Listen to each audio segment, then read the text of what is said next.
Welcome to Collectors Club Go to the Oscars, featuring your host, Derek, the convicted cinephile, Tim from Tim Talks Talkies, Huck of Huck's Pop Culture Cafe, and Mike of the Mega Mike the Movie Man channel.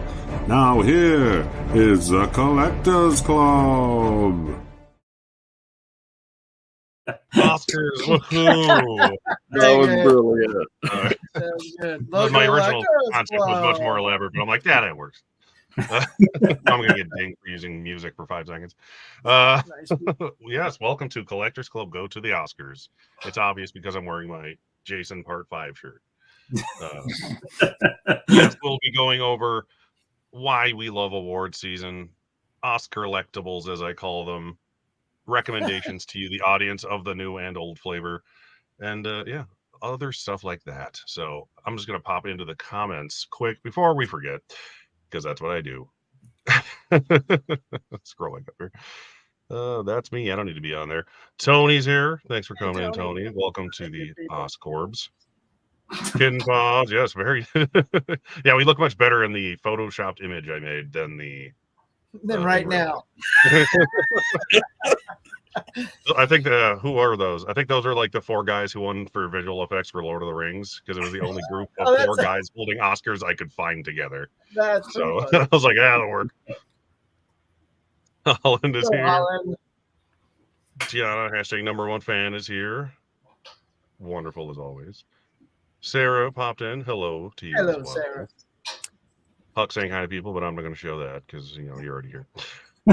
Rob Romano, the Lost Boy, what is up? I don't recall if I've seen you on my channel personally. What's going on, Rob?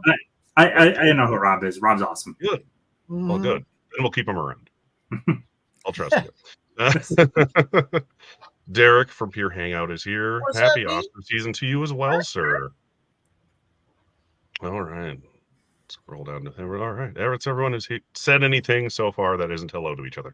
Let me get back to the brand tab because I had to shuffle back and forth 300 things. Let's do this. I'm gonna roll in our first video because it's really short, so I figured it'd be a good starter, and she deserves it because she's our hashtag #1 fan, and she's finally doing a Collectors Club video. I couldn't believe she didn't already do one, to be honest. So I'm gonna pop in Tiana to the stage here. Hey everyone.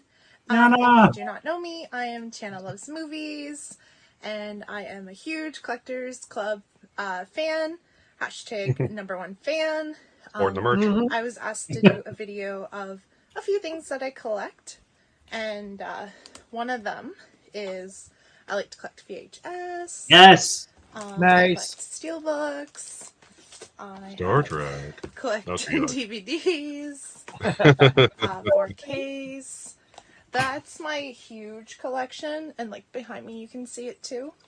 One of my collection that people don't know about is my Pokemon collection. Oh, no. Nice. Awesome. A few books. I think we have so many missing. We recently started this, I believe, last year. So there's that. That's awesome. And yeah, thank you so much for having me and letting me show some things I collect. And of course, hashtag #1 fan. Collectors Club. Thank you, Tiana. Thank you. I had technical difficulties with hers like 3 times and finally got it to work. So I was happy I got it to work. Thank you, Tiana, as always. You're always more or less here first, or at least the most excited to be here. As much or more so than we are, it seems like, depending on who worked that day. But we'll get into the first topic, which is just our little intro chat thing we do. But I want to know, what do the Oscars, or just award season in general, mean to you fellas? Tim, why don't we start with you since you're next to me? Yay, I get first. So I always love the gamesmanship of awards season. It's fun seeing who can pimp themselves out the best I guess, because as much as it's about quality of the acting or the movie, it's also about how much you put yourself out there. I enjoy all of that. But also, more often than not, my favorite movies of the year come from the end of the year award stuff. My top 10 movies of 2023, it's 7 of them are pretty much definitively getting nominations, and 1 other might. So 7 to 8 of my top 10 is award season movies. Like this, that's my prime time of like my favorite stuff of the year. So I always look forward to generally the stuff that's in the mix for awards. There's a high chance I'm going to like it. Nice. Yeah, I concur. It's usually the time of year I look forward to. I'm going to like most of it. How about you? Yeah. Oh, God. Michelle? I don't know what's going on. Who's next? You're down there. Are you going down the mic? I'll just check it. All right. So yeah, I've always been a huge fan of awards. You know, I mean, this is kind of why I moved out to California. I've just sort of been hypnotized by this whole industry. It's something I've like loved as a kid, and you know, just that escapism part of it. And so, you know, and the older I got, the more into Oscars I got. Not so much when I was a kid, but certainly an adult and moving on. It's like it was a lot of fun to get friends over. Like we would have parties, Oscar parties, and we would go nuts. I would put up decorations, and Becky's with me too. We put up, you know, banners, and we get like sunglasses and beads, and like we make it a thing, you know. And when I had when I was in an apartment, it was a very big apartment, so it was really wide. So you'd have this area over here in the living room, and then the dining room. So I'd literally bring the TV out of my bedroom, which was a giant tube television, like 32 inches, 1,000 pounds, and I turned that towards the dining room so that we would all be able to see the awards at the same time, no matter where you were sitting. And I mean, that's how much it meant for me to do that. And anything that was nominated for Best Picture, I print them out on little 8x10 frames and line them all up on top of the television so you can see what was, you know, going on. And of course, ballads, baby. Ballads. There's nothing more fun than watching the thing and following along with your ballot. And of course, what we do is we all fill it out, and then we shuffle and, you know, divvy up the ballots to someone else. So you're not judging your own ballot, you know, no cheating. Yeah. And that's tons of fun. And man, I don't know what it is about my wife, but she is a lethal when it comes to guessing the Oscars. Like 5, 6, 7 years in a row. Boom, boom, boom. She's number one. So nice. I'm glad she's on my team. We got to start putting money down, is what I'm saying. You know, that way we can. Right. Then that's when you're going to lose. Finally, is when. Yeah. Right. That's how it works. Or she's like, we're not sharing. I won that. Right. But so yeah, I just love the game of it all. Like Tim is saying, that sort of, you know, that aspect. And yeah, and then I love, you know, seeing sometimes the show the next day when they're on talking on shows about their victory. It's a lot of fun if you're around. You know, if I'm not working, I like popping those on and see. Of course, now with YouTube, you don't have to do that. You can just watch them on YouTube. So yeah, but yeah, I love them, man. You like everything about it. Nice. I know. I wish I had more than one friend who cared about the Oscars. Oh, but usually he comes over. We do essentially what you said. But yeah. All right, now Mike. Yeah. Go, Oscars. Yes, it's my favorite day of the year personally. I like it more than Christmas, more than my birthday. It's the Oscars. It's just because it's the movie fan day. It's the one day that movie people can point to and be like, hey, we got to celebrate what we love this year, and that being movie. So I always love the Oscars.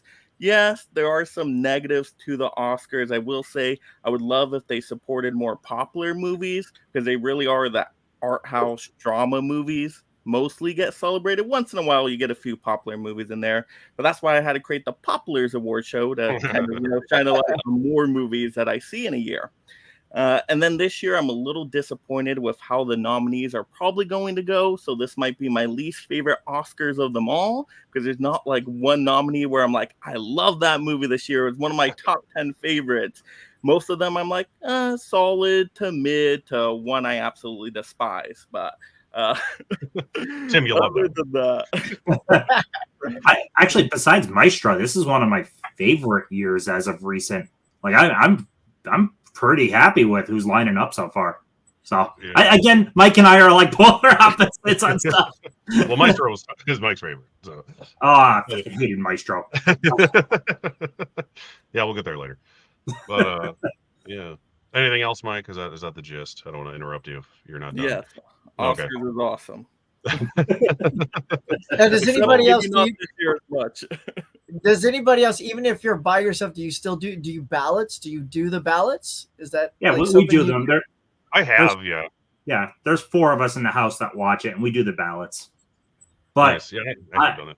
My wife and I watch this stuff more than my friends. They like having fun and participating, but they don't follow like the awards lead up as much. So some of the stuff is a little bit more guessing, which they still do it, have fun with it. But as you watch the awards stuff leading up, you can kind of have a rough idea for the most part. Right. And then the weird ones they'll get right because they that's how it always works out. It's the person guessing who gets the weird one right that no one else did. Yeah, I mean all what you guys said, but I literally call Oscar nomination morning Christmas Day. By the way, I'll be showing the Oscar nomination live stream on my channel at 8 a.m. Eastern Standard Time. But that's not appropriate to plug now, so I won't do that. But yeah, I love movies. I love I love watching award shows. I love seeing the people I love be celebrated, not just actors, but I love the technical stuff too. Like, it's important to know what goes into making a movie because it's such a collaborative thing. It's like it's fun to watch just for the movie stars and all that. Sure, I appreciate that, but I want to see the best cinematographers and screenwriters who I appreciate and have been for decades in some cases finally be awarded for their varying qualities of work depending on who it is. So I love everything about it. Obviously, that's like one of the main things I do on my channel is award season stuff. I follow it pretty much. It's what gets me through the winter in Minnesota is award season. Like, otherwise I'd be even more depressed during our 6-month long winters. So from September through March, that's what I do. But yeah, I've loved the Oscars since working at the movie theater. I mean, I've always kind of watched it, but back in 2000, I started working at the movie theater, and there we did a contest where everyone who worked there filled out their ballots, and whoever won first, second, third place in the whole theater got prizes or whatever. And I remember the last year I worked there was when my wife and I both worked there together when we were just dating, and I got first place and she got second place with the same amount of correct answers, but she lost by 1 point because she didn't listen to me when I told her Jennifer Hudson was going to win for Dreamgirls. So that was her fault. She would have beat me by 1 if she would have changed her answers. But something I just thought about too for award season that I really like, especially now, as much as we're physical media people, since COVID changed just the dynamics of theaters and streaming and all of that, watching the Oscar nominated stuff now is so much easier than it is ever been. You have huge chunks on the actual streaming services that a lot of us are already paying for. And then a lot of the theater stuff is coming to digital super fast, like way quicker than the waiting for the disc to come. I can't tell you how many movies. I mean, you imagine stuff that we're releasing this in March or April after the Oscars. Like, well, that doesn't help me watch it beforehand. Yeah, sometimes it's too fast, where it's like The Holdovers was only in theaters for a week. And I'm like, I didn't get a chance to see it in theaters. With all the movies I go out to the theaters and watch, I cannot see it in theaters. Yeah. That's cool. Yeah, I was annoyed because I remember Blu-ray.com said it wasn't coming out in Blu-ray until July. It said like July 7th or something weird. And I was like, wow, that's a really long time. I'll just buy it on Amazon. And then like a week later, it's like, all right, it got changed. And now it's coming out the first week of January. I'm like, well, damn it. I would have just bought Blu-ray. Yeah, I took your advice and bought it digitally as well. And then the damn thing gets announced for physical a week before. Right. But it's on 4K and it's only on Blu-ray. So, I mean, I guess that's one good thing about it. Holdovers is great, by the way, for people who haven't seen it. It is very good. I actually honestly think that's the...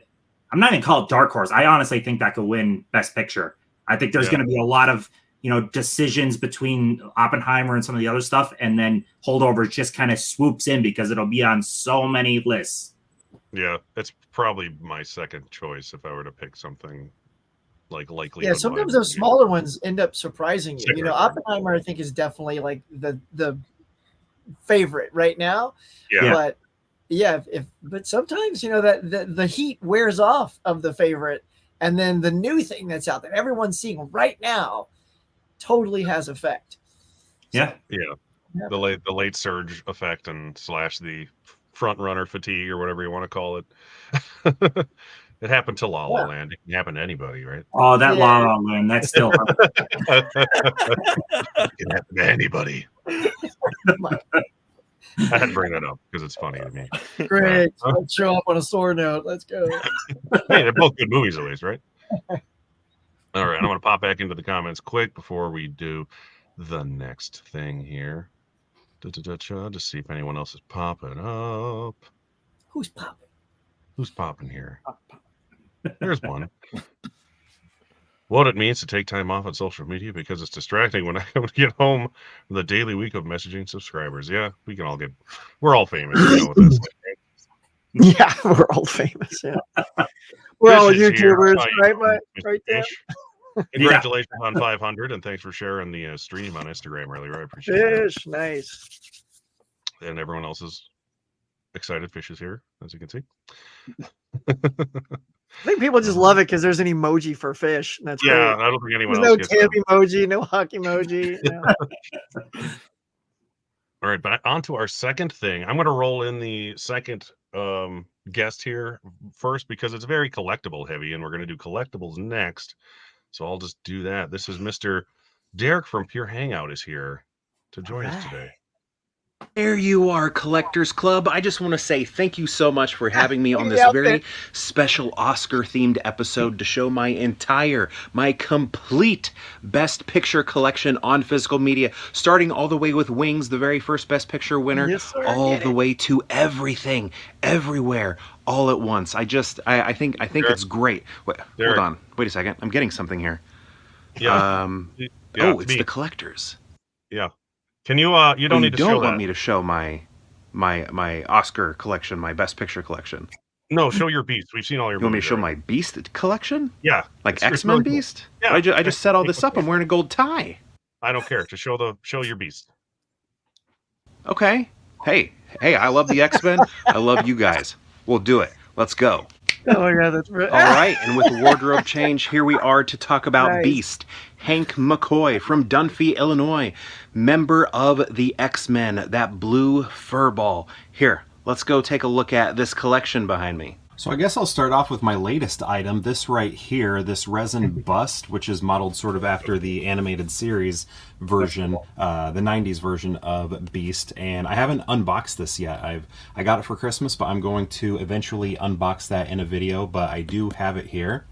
And lately I have been getting into busts because I do own all but one action figure of Beast. I just got to get that and then I'll have them complete. So I've kind of ventured out into other things. So yeah, we got the statue here, the Pez here, another statue here. He's kind of like magnetic on that platform. But yeah, when they kind of get sculpture like that, that's something that I've been looking into lately. Of course, I will collect a pin if I see one. There's a fig pin. There's one there of Beast, sort of designed as like an action figure on a blister card there. And then before he took on his blue form, that original look to Beast, of course I'm going to collect that as well. If I find little trinkets like this, you're supposed to put on the dashboard of your car. Found that many years ago. So picked it up, Lego. This was probably just a cheap little dollar thing. This here I'm actually really proud of. This is Nicholas Hoult as Beast from Days of Future Past. That he was like a Hardee's like Happy Meal style toy. Wow. And he was very difficult to find. I went to all of my Hardee's around me and I couldn't find him, so I had to buy him online, and not a lot of people are selling him. And there's Astonishing Beast, where he looks like a cat, who's my least favorite style of Beast, but it's like a Thundercats. Collect it. Yeah. I like variants. So here, again, we have Beast with sort of his cat face here, but check out this cool variant. Look at that, he's packaged upside down. Love that. That is pretty fun. Of course, had to get it. More variants here. Got a yellow suit there, and then a red suit here. Here he is looking like some sort of, I don't know, experiment in a jar. Yeah. Honestly, don't remember where I got that. I'll even pick up Dark Beast. We've got two of them here. I remember those. This one, obviously, much more recent. This is probably from the Toy Biz days. And let's see, I think he makes noise. I may have taken the batteries out, though. Let's see. I think I had that figure, too, when I was younger. I don't want to knock him over. Look at those pierced ears that he has. Love that detail. And here is actually where it all started. This was the first Beast action figure that I picked up in the 90s when I was a kid. This one here, modeled similar, has a projector in it. And then here's like the deluxe edition where he's extra big there. Here, this is like a little thing that you can hang on the window of your car. It's kind of like a plushy thing, and it has, you know, that suction cup there. A couple more variant items where we have Blue Beast and Gray Beast. Remember, he was gray before he was blue. Some Funko stuff here. This is like Dorbs. I don't even think they make Dorbs anymore. And then here he is. Wow, this is such a good collection. With the lab coat. Great classic look there. And then the bobblehead Funko Pop there. Oop, knocking him over. And then I also have the Kelsey Grammer versions of him, and this one is flocked. That was a Walmart exclusive. Ooh, so here he's not fuzzy. In this one he is fuzzy. X-Men Evolution. Oh wait, no, not X-Men Evolution. Sorry, Wolverine and the X-Men animated show figure there. This one, I just love that he's called Heavy Metal Beast. I mean, look at that. Look at those heavy metal shoulders. Heavy Metal Beast. This one, do you think this counts? This is actually Mystique, but look, she's wearing monster armor. That's what that says there, monster armor. And it's, you know, just makes me think of Beast. So I went ahead and grabbed it and added that to the collection. This is one of my biggest pride and joys right here. This is like Toy Biz days, but this was only produced in Canada. So this one costs a pretty penny. Well, one of the most expensive Beasts in my collection. But I love his marbled look. Like if you look at his fur there, it's kind of a marbled look rather than a solid blue. And I like the black outfit that he's wearing. But yeah, this one, Battle Blaster Beast. I think I opened this and I got it for Christmas from my in-laws, and I started crying. I was like, I can't believe I own this now. So and then we got Kelsey Grammer here. This one is from the X-Men films, obviously, when he played Beast, and now he's back in the MCU, so that's really exciting. Yeah, he's got the voice for it. He makes a great Beast, even though maybe he isn't fully designed like him. You know, those hand sizes, feet sizes look pretty normal there, but he was a great Beast. Love him as Beast. Oh, my stars and garters, thank you so much, Collectors Club, for having me on to show just a sampling of my Beast collection. Really means a lot, and I hope you all have a very happy Oscar season. Holy sample. That was a sampling? Holy hand grenade. I had to go full John Hammond on him in the video. Like I told him that. I'm like, I'm going to That was pretty good. John Hammond you. I had to take advantage of it. For that one. Yeah. That was a complete afterthought. I'm like, I'm going to do that. That's fun. But yeah, it timed pretty well, I thought.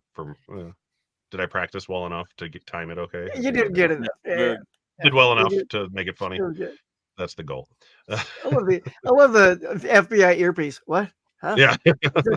Clearly, we're talking to him live. So That's great. Yeah. That's how these videos work. Right. It's only live. Alrighty. But as Derek showed us, he has lots of Beast things. I should go see if I have any Beast trading cards. That was awesome, Derek. I love how I could send them.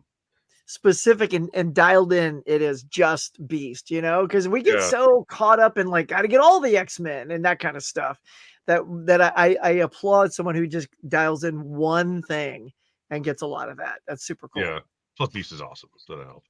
Beast is great. Well, we'll go with on theme with all the Beasts. Show off some Oscar collectibles. See what I did there? So Derek, we're gonna start with Tim so he can make us all feel bad about how little we have to show. Are you sure you want to start with me? So, should we end with you? I don't know. It's up to you. I got a decent amount, and it's some big stuff. So I can start one. All right, we'll I'll start start. with Huck, and then I'll be the only one who's right disappointing. All right, well, this is still gonna be pretty good. So, all right, so first we'll just start with what I'm sipping out of. I got my Jaws mug, nominated for all kinds of stuff. Now it's gonna get very broad. So, and I have to really move my microphone. This is a James Bond car. Of course, the James Bond franchise has been nominated for like 31 Oscars. I like how like on the stand it does all this like stuff. Like the wheels will start moving. Hang on, come on, wheels. There you go. Copyright. This is doing the song. There you go. Look, there goes the wheels. Then the guns pop out, start shooting.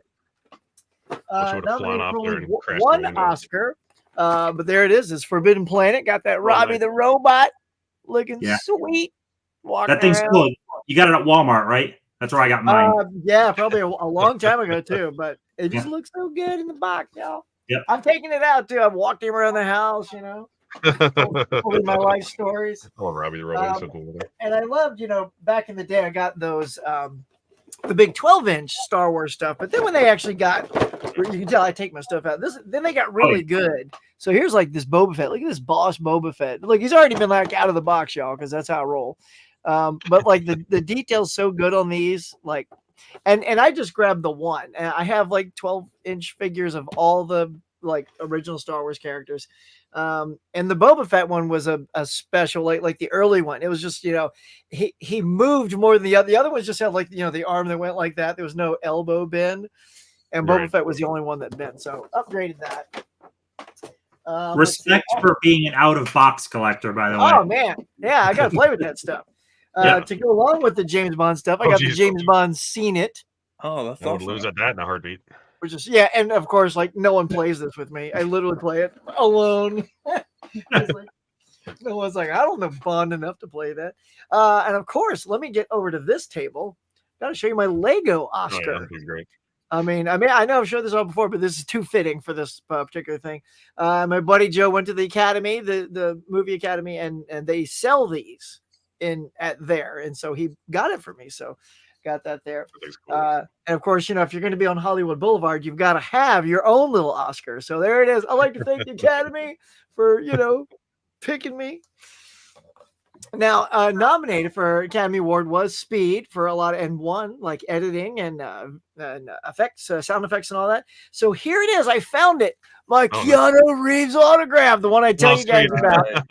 So there it is. There's too much, and look, it's even got like sauce on the napkin. I could clone Keanu Reeves, man.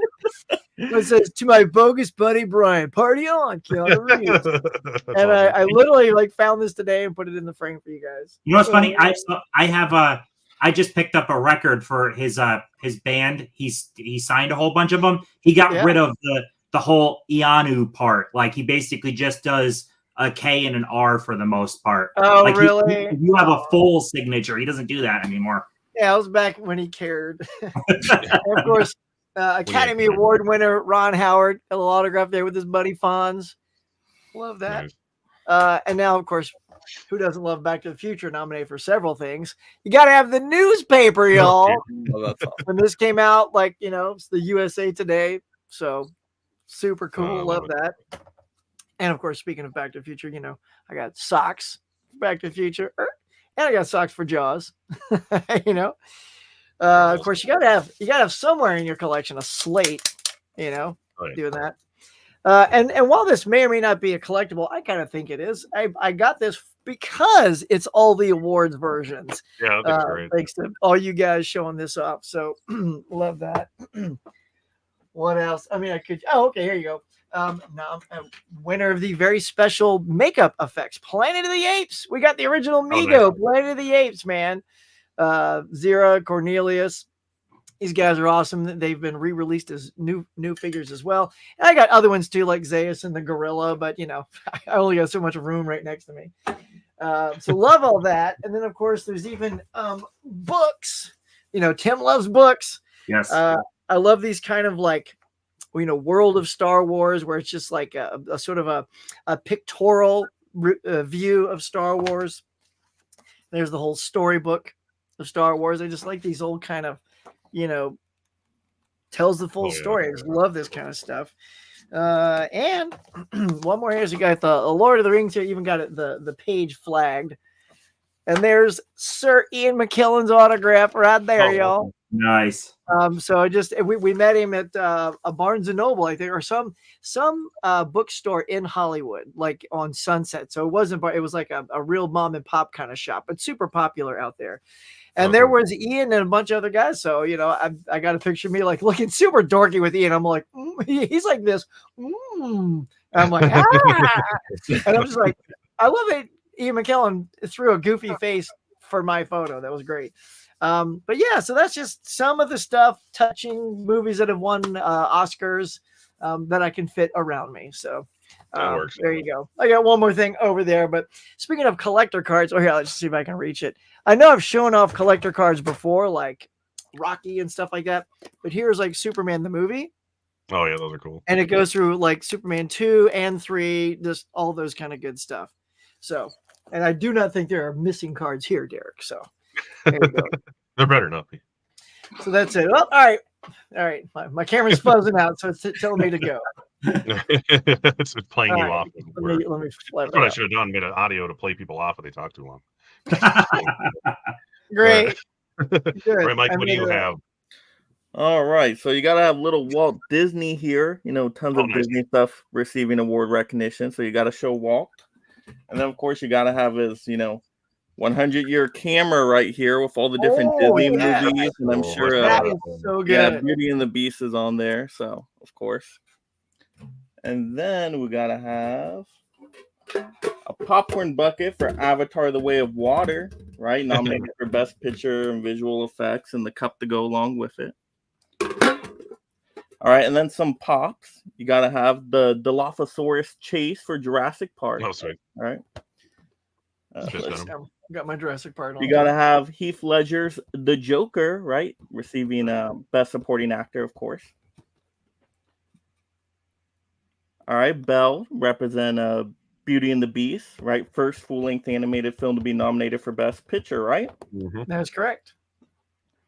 And then this, because I'm sure it's going to get nominated at least for Best Animated this year, you got to have the Vulture from Spider-Verse, right? Or is this? Yeah, nice. Spider-Verse. It's going to get nominated. It's going to happen. Oh, yeah, it's probably going to It counts. And then Shape of Water, of course. Chase Edition, the Amphibian Man, right? That's Best Picture winner. I know they had those. Glows in the dark, yeah. Mm-hmm. And then Wakanda Forever, that one, Best Costumes, yes? So, yeah, I think so, yeah. There you go, right? Look at that cool headdress on there. Very nice. Let's see. I think that's mostly everything. Last thing, you got to have E.T. Show some E.T. love. Oh, there you go. Right? Have E.T. Phone home. Yeah. Okay, there you go. Speed right up. Nice. That's all I got. Adorable. All right, Tim, put us to shame. All right. Well, actually, Huck brought a lot. Maybe I should have grabbed Mike and I to shame. Well, I got worried with Tim coming, so I just I had to do it. All right, I'll start over here. I didn't realize Batman Forever actually had 3 nominations. Oh, hell yeah. So it's signed by Val Kilmer right there. Oh, excellent. Oh, sweet. Yeah, I met Val Kilmer at the convention. So I was like, holy crap, that movie actually had nominations, and 3 of them to be specific. Crazy. I'm not a Funko person, but their locations, I think they're called, are pretty cool. I think I lost the bird that went with this. I don't care. The house. Kevin, where's Kevin? You'll have Kevin. Whatever. The house turned out really cool, though. I like that. That's whatever. eBay Kevin. Back to the Future 2. Yeah, let's go. It's cool. Unfortunately, so they've got a dock that goes right against here, and then the DeLorean goes behind. I'm gonna get dock, but the DeLorean is pretty expensive to go with it, so I'm not gonna end up getting that. 4 easy payments, Tim. Come on. Same company. I've got nice. This awesome. So that is great. Look at that. Yeah. I love it. I like this thing a lot. Playful. It's so whimsical. Capture. He's got the candy bar in his hand. Nice. Yeah, candy bar in hand. That's cool. I like that one a lot. That's actually got a lot of weight to it too. Some ET as well. This is really cool.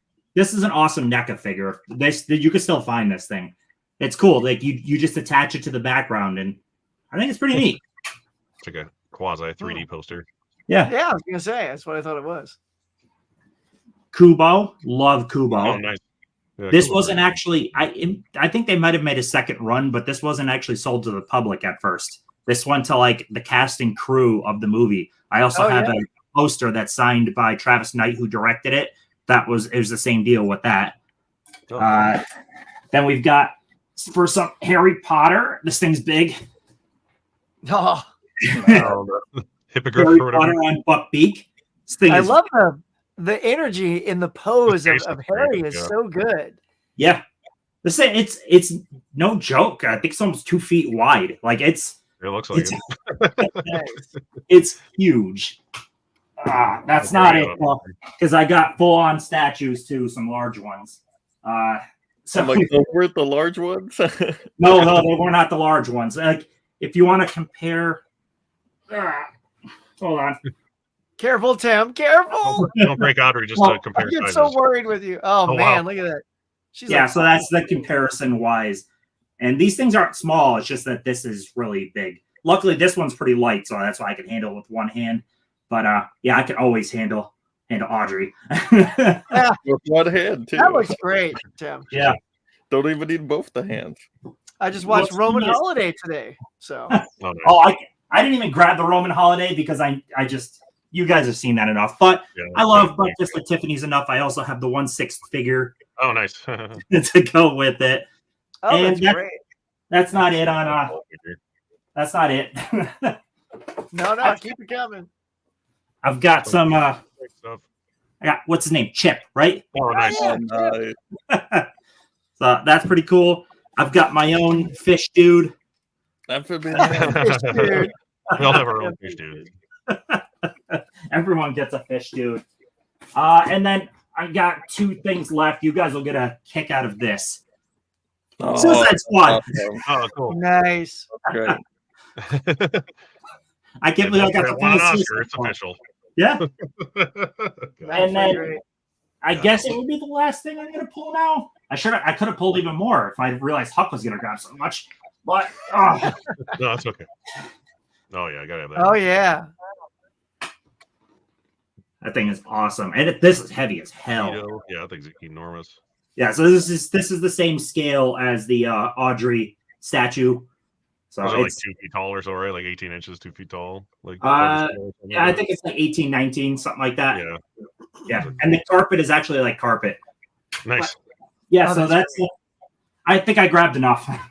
Yeah, you guys won. I didn't even. Yeah. I didn't I change. think- Not a I grabbed very competition. little, so. Not a competition. It only is when I'm trying to. Yeah, I didn't grab very many things because like 90% of my Oscar related stuff is movies, and I didn't want to just go grab a bunch of movies. And I've shown off other books before, but I don't think I've shown off the 501 directors book. I've shown off my 1001 movies book. Nice.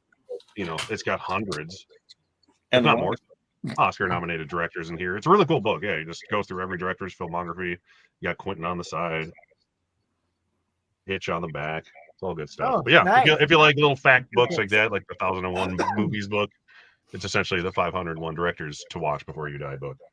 I'm going to show, and I have like 5 glasses because that's the easiest thing to show. I'm Yeah, be drinking out of this careful. one because the picture is so faint. I need to have it full of something. Oh, excellent. The Slaughter Land Blast from American That's Werewolf in great. London. Not American Werewolf in Paris. Let me grab my cooler full of cups that I was joking around with earlier. My padded glass cooler. I may have shown some of these off before, but I can't remember, to be honest. I have 2 Beetlejuice wine glasses from Spirit Halloween. Love Beetlejuice wine. those. That's makeup. So that counts. And this It was the does? replacement one my wife broke that I got this year. Don't tell her I said that. Great. And I have from the Here's the greatest chat. movie of all time, my Fargo glass from the other evening. Yeah. So that's a Cool. Mike. I love it. I gave it a 3. Okay. I have my Travis Bickle taxi driver glass with various De Niro's. And a little rearview mirror there. And then my best picture winning Silence of the Lamb glass. Oh my gosh. That was a bit much. hop over his wang. He's good. Awesome. Good thing you didn't go full screen on that. I have one other thing, and I might have to stand up to show it. My 70th Oscars poster. Oh, nice.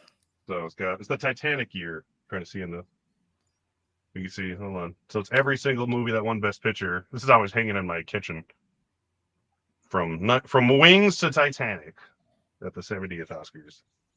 That's what that one is. That's great. My wife wanted this one specifically because her aunt and uncle who live in Scotland have that poster. She's like, let's get that. Now I want to get the 90th one because that's the one when No Country won. I just got that on there. So that's all I brought down. Easy peasy for me. You guys did much better, like I figured you would.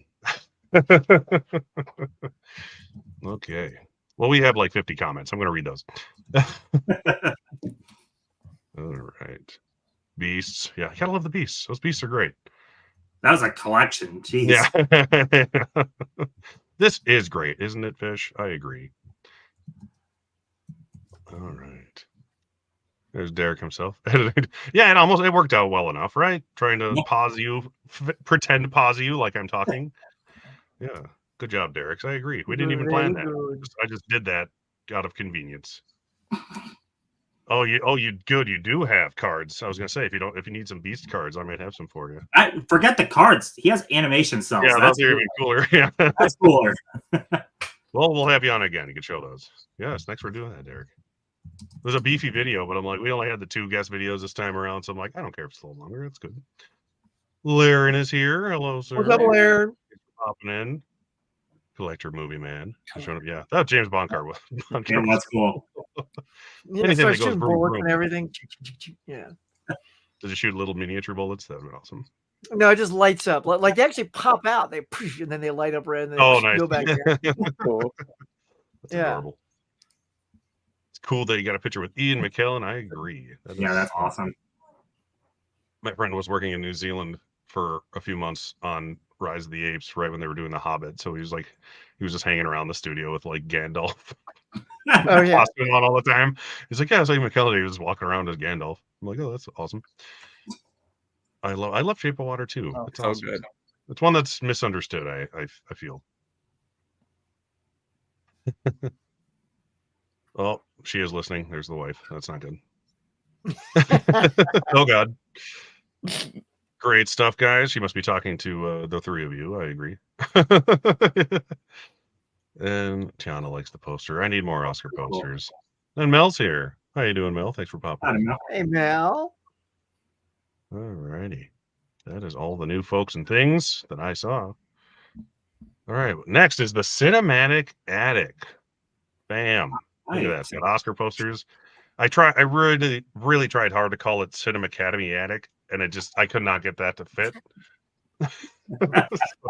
I'll do it this way. You're just a linguist, man. And I like my puns. So this is when we recommend a classic and a modern Best Picture nominee to you folks. And we just want you to watch them. That's all this is. So nothing crazy. So let's just keep this order how we have it. Let's start with Huck, sir. All right. So I will do the classic first. And, you never know. We have a broad age range of, fans that are watching us and everything. So I'm going to start with Bonnie and Clyde. Nice. Love this movie. It's an interesting thing. Like when I first saw this is like 1967, and it's got Warren Beatty, Faye Dunaway, Gene Hackman, and I saw this originally on TV, right? And like a late night thing. And if you know the story, there's like a lot of shooting and gunning people down, and I mean, it was traumatizing when I first saw it because I was young.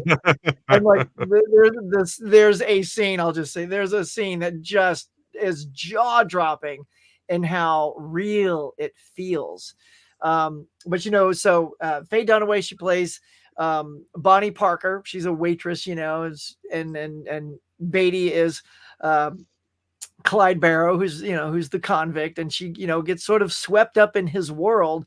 as does some of the other cast members like Michael J. Pollard. And Gene Hackman is so good. If you have not seen this, he's great at it. like this was my first introduction to Gene Hackman. I'm like, man, that guy is outstanding. What were you gonna say? Oh, I was just saying, oh wow, but if you watched that release, that would make sense. But yeah, I think French Connection was my first. Was it your first? Was that one? Yeah. Yeah. Yeah. So listen to, like, speaking, since this is awards, like this was nominated for Best Picture, Leading Actor, Leading Actress, Supporting Actor Gene Hackman, Supporting Actor Michael J. Pollard. He's good. Yeah. Best Supporting Actress, which is Ella Parsons, and Best Director Arthur Penn, Best Writing, Best Cinematography, and Best Costume Design. And damn, yeah, it was a real banger there, and it won for the supporting role of Estelle Parsons, which is real interesting because, like, she's the one I don't really remember as much, like with all the other ones. But I mean, maybe it's just a killer year. But it also won cinematography for that, and that was super good. So if you've never seen Bonnie and Clyde, man, it's just a really, God, it's just such a good flick, man. So start with that. Yeah. And then for my modern movie, you're gonna love my physical media version of this, and that's Coda. Look at this. So the other one here who has that is the other. Yeah. So I get screeners for SAG, and this was like just like in a little sleeve. So my wife just cut it and put it in here, and I mean, this is how simple it looks. Coda. But now I've got a little Coda I can put on my shelf. But Coda, I feel the reason I'm picking Coda is I know it won for Best Picture, but I feel it's like one of these Best Pictures that just still not a lot of people have seen. Like I think sometimes like when those smaller ones swoop in and there's bigger ones that year and they win, like it doesn't mean everyone has seen it. So I wanted to shine some light on this. It's basically a story. So the cast is Emilia Jones, Marlee Matlin, and Troy Kotsur, who won the Best Supporting Actor that year. Which I knew he was going to get that. It was like, man, and this film, it's very uplifting. It is like, if you want the good stuff, if you're into that heavy drama, depressing stuff, this isn't that movie. So get out of here with that. But this is so she's with a deaf family. So her dad is deaf and her brother's deaf, and they have a fishing company. And so she's kind of the go-between when they're selling their product, because she's the one that can talk. So she makes the deals and all this kind of stuff. But she wants to go to Berkeley College and study music, because that's her passion. She wants to sing and study music. And so there's this moment where she tells them, I want to go pursue that. And they're like, you can't, it's family. We need you.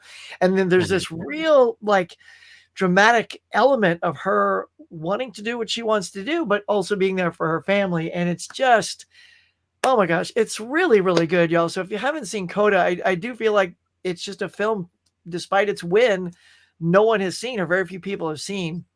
And the performances are outstanding. Emilia Jones is great. Obviously, Troy Kotsur is great. Marlee Matlin, seeing her again. Marlee Matlin as the mom, who of course won for Children of a Lesser God back in the 80s. So you've got just these powerhouses, and it's just so good. And I'm not going to give the scene away, but there is a scene between the dad and the daughter that is just heartbreaking. Not heartbreaking, but just in a just beautiful way. And I would ask everyone to experience that for themselves. So those are my two. I'm going to give you Coda and Bonnie and Clyde. And nice. Coda's on Apple TV Plus. I don't hear if you said that. It still may be, yeah. That's what it's an Apple TV original, so it should still be on there. Yeah. You can't get it anywhere else unless you're in SAG. So anybody have seen these or have comments on those? I actually really love Bonnie. I didn't see Coda.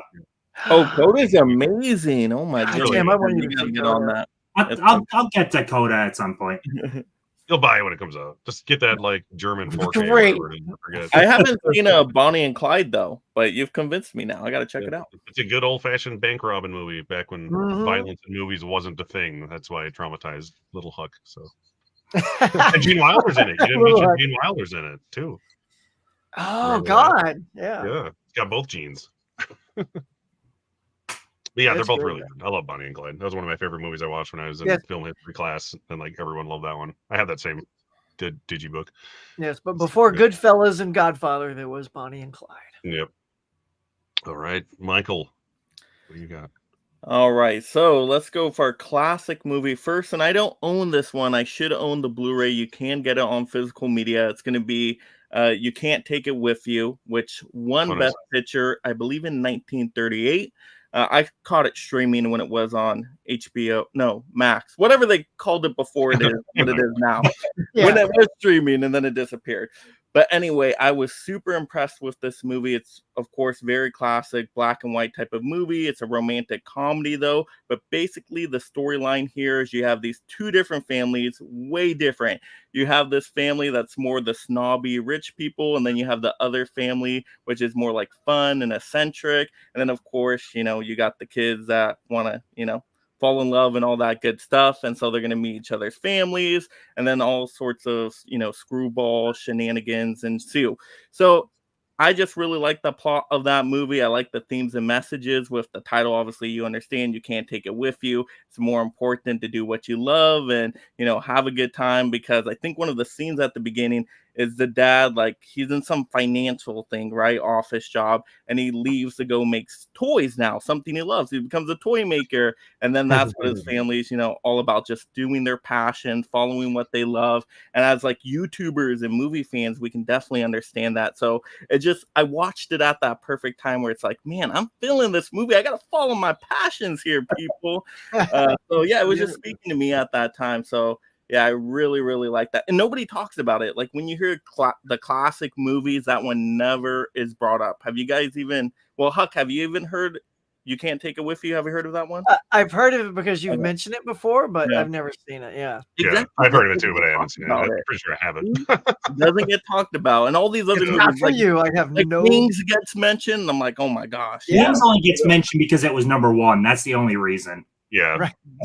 That's not even a good picture. That one best picture. All the other tons of best picture ones that are more classic that put me to sleep, but this one doesn't put me to sleep. So yeah, You Can't Take It With You. Definitely check it out. I got to get the Blu-ray soon, but yeah, they have a couple options on Amazon, so that's pretty cool. Next, I guess my modern movie. I do have this one. Yay, Belfast. Here we go. So Belfast. I don't know why this one started to get so much hate eventually. Like, I remember my theater experience with this one too. Like, people were walking out of the theater because they could not understand the accents, because it's an Ireland movie and the accents are very thick and very authentic. And it was sort of the couple behind me was like, I can't understand what they're saying. I'm like, I totally could understand, but I get it. So put the subtitles on if you need to with the physical copy, of course. But this movie is great. So it's about Ireland. Focuses on this family and like this kid in particular, but his whole family. You got Judi Dench in there too, as I believe the grandma, right? She's really good in the movie.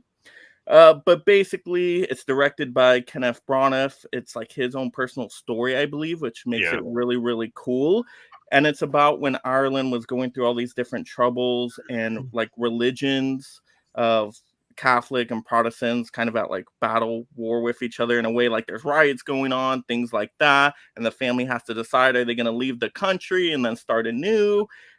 But in the middle of that, it's all a coming of age story for the kid involved. So that's really cool. I'm a sucker for coming of age movies. So if you like that kind of style of movie, you will like it. But it is mostly black and white, even though it is a modern movie. Now, there are some scenes that are in color, though, which totally won me over on the movie. Like when he goes sees a movie in the movie theaters, it goes in color. And you're like, oh, okay, with all the riots and hassle and all this stuff going around, like you see this kid just light up with all this joy when he sees a movie. Once again, I'm like, I'm connecting with this. Yay, movies. Like, I get it. I get what you're doing, Kenneth Branagh. This is amazing. And so he won for a best original screenplay. Totally deserved it. But yeah, I don't know why it eventually got so much hate. Like, I felt like people were kind of off on it. Like, it wasn't really a front runner for Best Picture, even though it was nominated for Best Picture. At least that's the vibe I got. Yeah, it got that front runner fatigue I was talking about.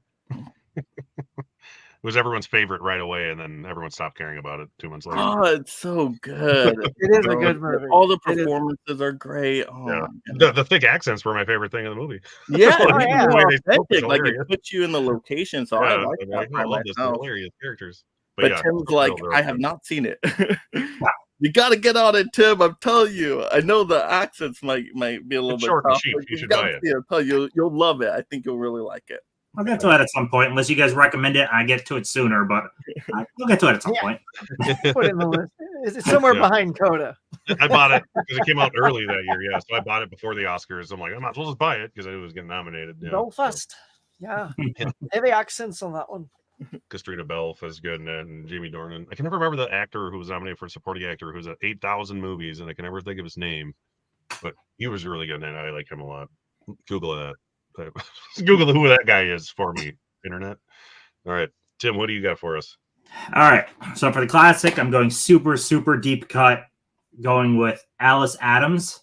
You guys went, well, Belfast didn't win the Best Picture. This one, neither of mine won Best Picture. They were just nominated. I don't actually know what won in 35, to be honest, but this was 1935. This one is a lot of fun.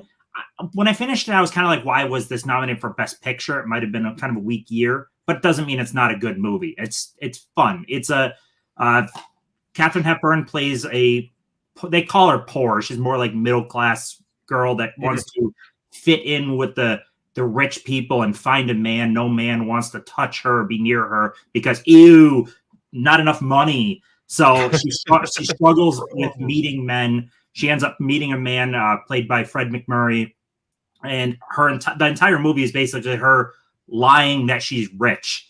Like she keeps faking being rich the entire movie, and it's not working out at all. Of course, it comes to the kind of standard ending you would expect. This doesn't break any new ground, but it's a lot of fun. I had smiles. I laughed. It's a good time. I also love Katharine Hepburn. So this thing only got 2 nominations, though. I got one for her and for Best Picture. That was all it got nominated for. That's the 30s for you. There's only like 5 categories. Those are 2 good ones to get. Yeah, you're going to get 2. You're going to get just 2. And then for modern, I am going with Ford v. Ferrari. Or Le Mans 66 if you're outside of the United States, because it was called something different outside. Yeah. But I'm a racing fan. I've expressed it many times. I love racing. So I'm very critical on racing movies. Most of them suck or do it horribly. Like a huge chunk of times when racing is shown in movies, it's absolutely awful. This is an example of racing actually done very, very well. There's still moments where it's flat out like I know that they're faking it horribly. Like they're racing at Daytona. It's a completely different track. They're not at Daytona, and I'm watching it, and I know that. But for the typical person watching this, that means nothing. So this can connect. Like Huck, you're not a racing fan, but you dug this. Oh, dude, I love that movie so much. It blows my mind because I'm not a racing guy, but that's the power of a great movie. If you can take a sport you don't care about and love that movie. Yeah. What is that, by the way? Is that a steelbook? Like, what is that cover? This was a Target edition, I think it was. Cool. What? Nice. Yeah, I've got the standard. Yeah, I just watched it like 2 weeks ago. The disc is still in the player. I was like, oh no, Tim, you got hosed. Yeah, no, it's still in the player. So this was literally, I finished this. I started it before watching the Lions game, then watched the Lions game, and then finished it up after the Lions game and finished it literally minutes before coming onto this stream.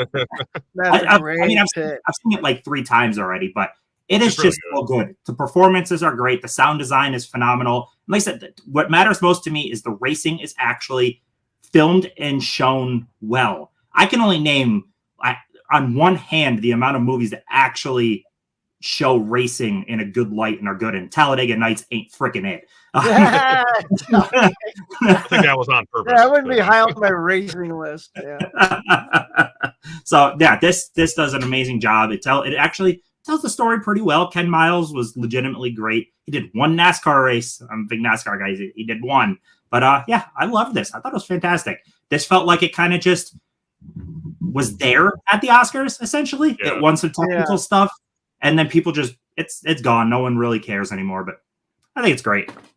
Yeah, it was one of those ones that was kind of like, could get in and might not. And then all it did was like Christian Bale almost got nominated. Which is awesome. It was very underrated. And he was in he got nominated in a couple places, but it's not the more important one. I will say I completely agree with Dell's comment. Great sports movies are not about the sport; they're about the people who play them.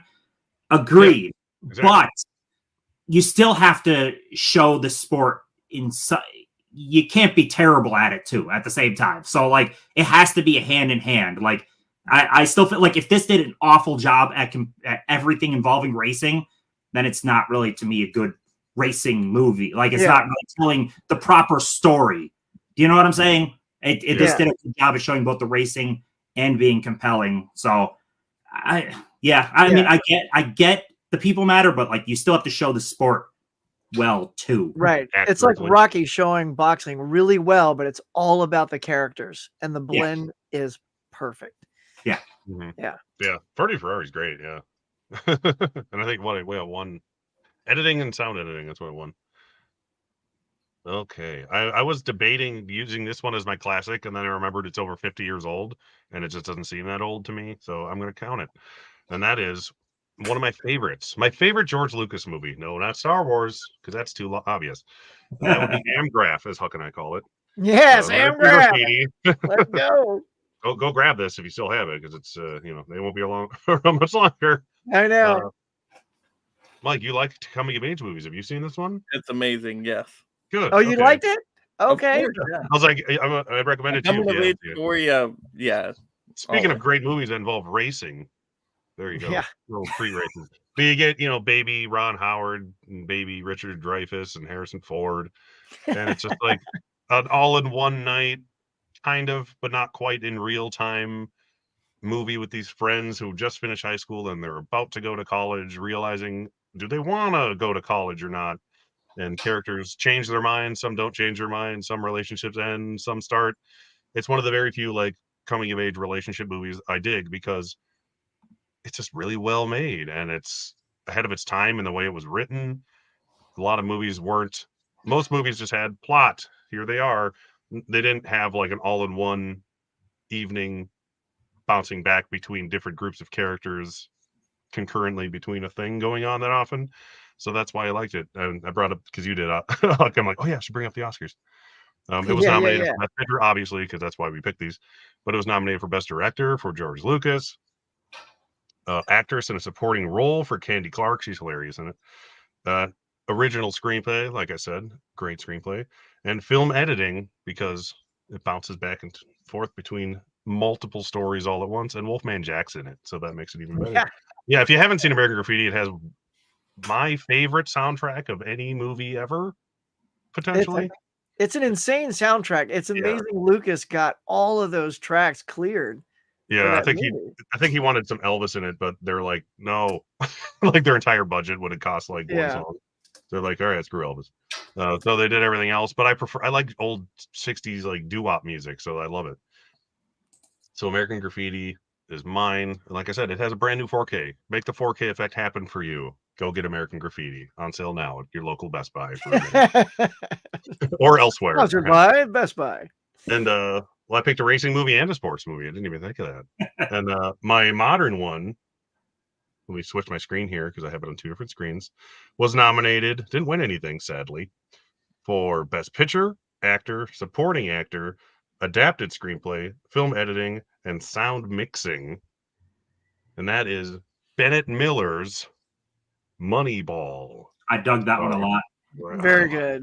This is one of those movies where I was like, yeah, that was fine when I watched it the first time. And then I watched it like 3 times in a row and I just like fell in love with it. It's the most it's so well written, it's super compelling, and it's based on a true story of not the Cubs. What am I talking about? No, I'm bad. Red Sox. There we go. Using science and statistics to basically get and win the World Series, which I don't care about sports. Obviously, you can tell by me forgetting who the Red Sox were. The sports team was the sports match winners, the Boston Red Sox. But yeah, it's a super engaging story, and like Dale said, it's more about the people than the game, but the game is shown properly, like Tim said, and it's just the writing is great. It's an Aaron Sorkin script. I think it should have won. It probably is my favorite movie that was nominated that year, and that came out the same year as Hugo, and that's saying something. So that's how much I like Moneyball, because I like me some Hugo.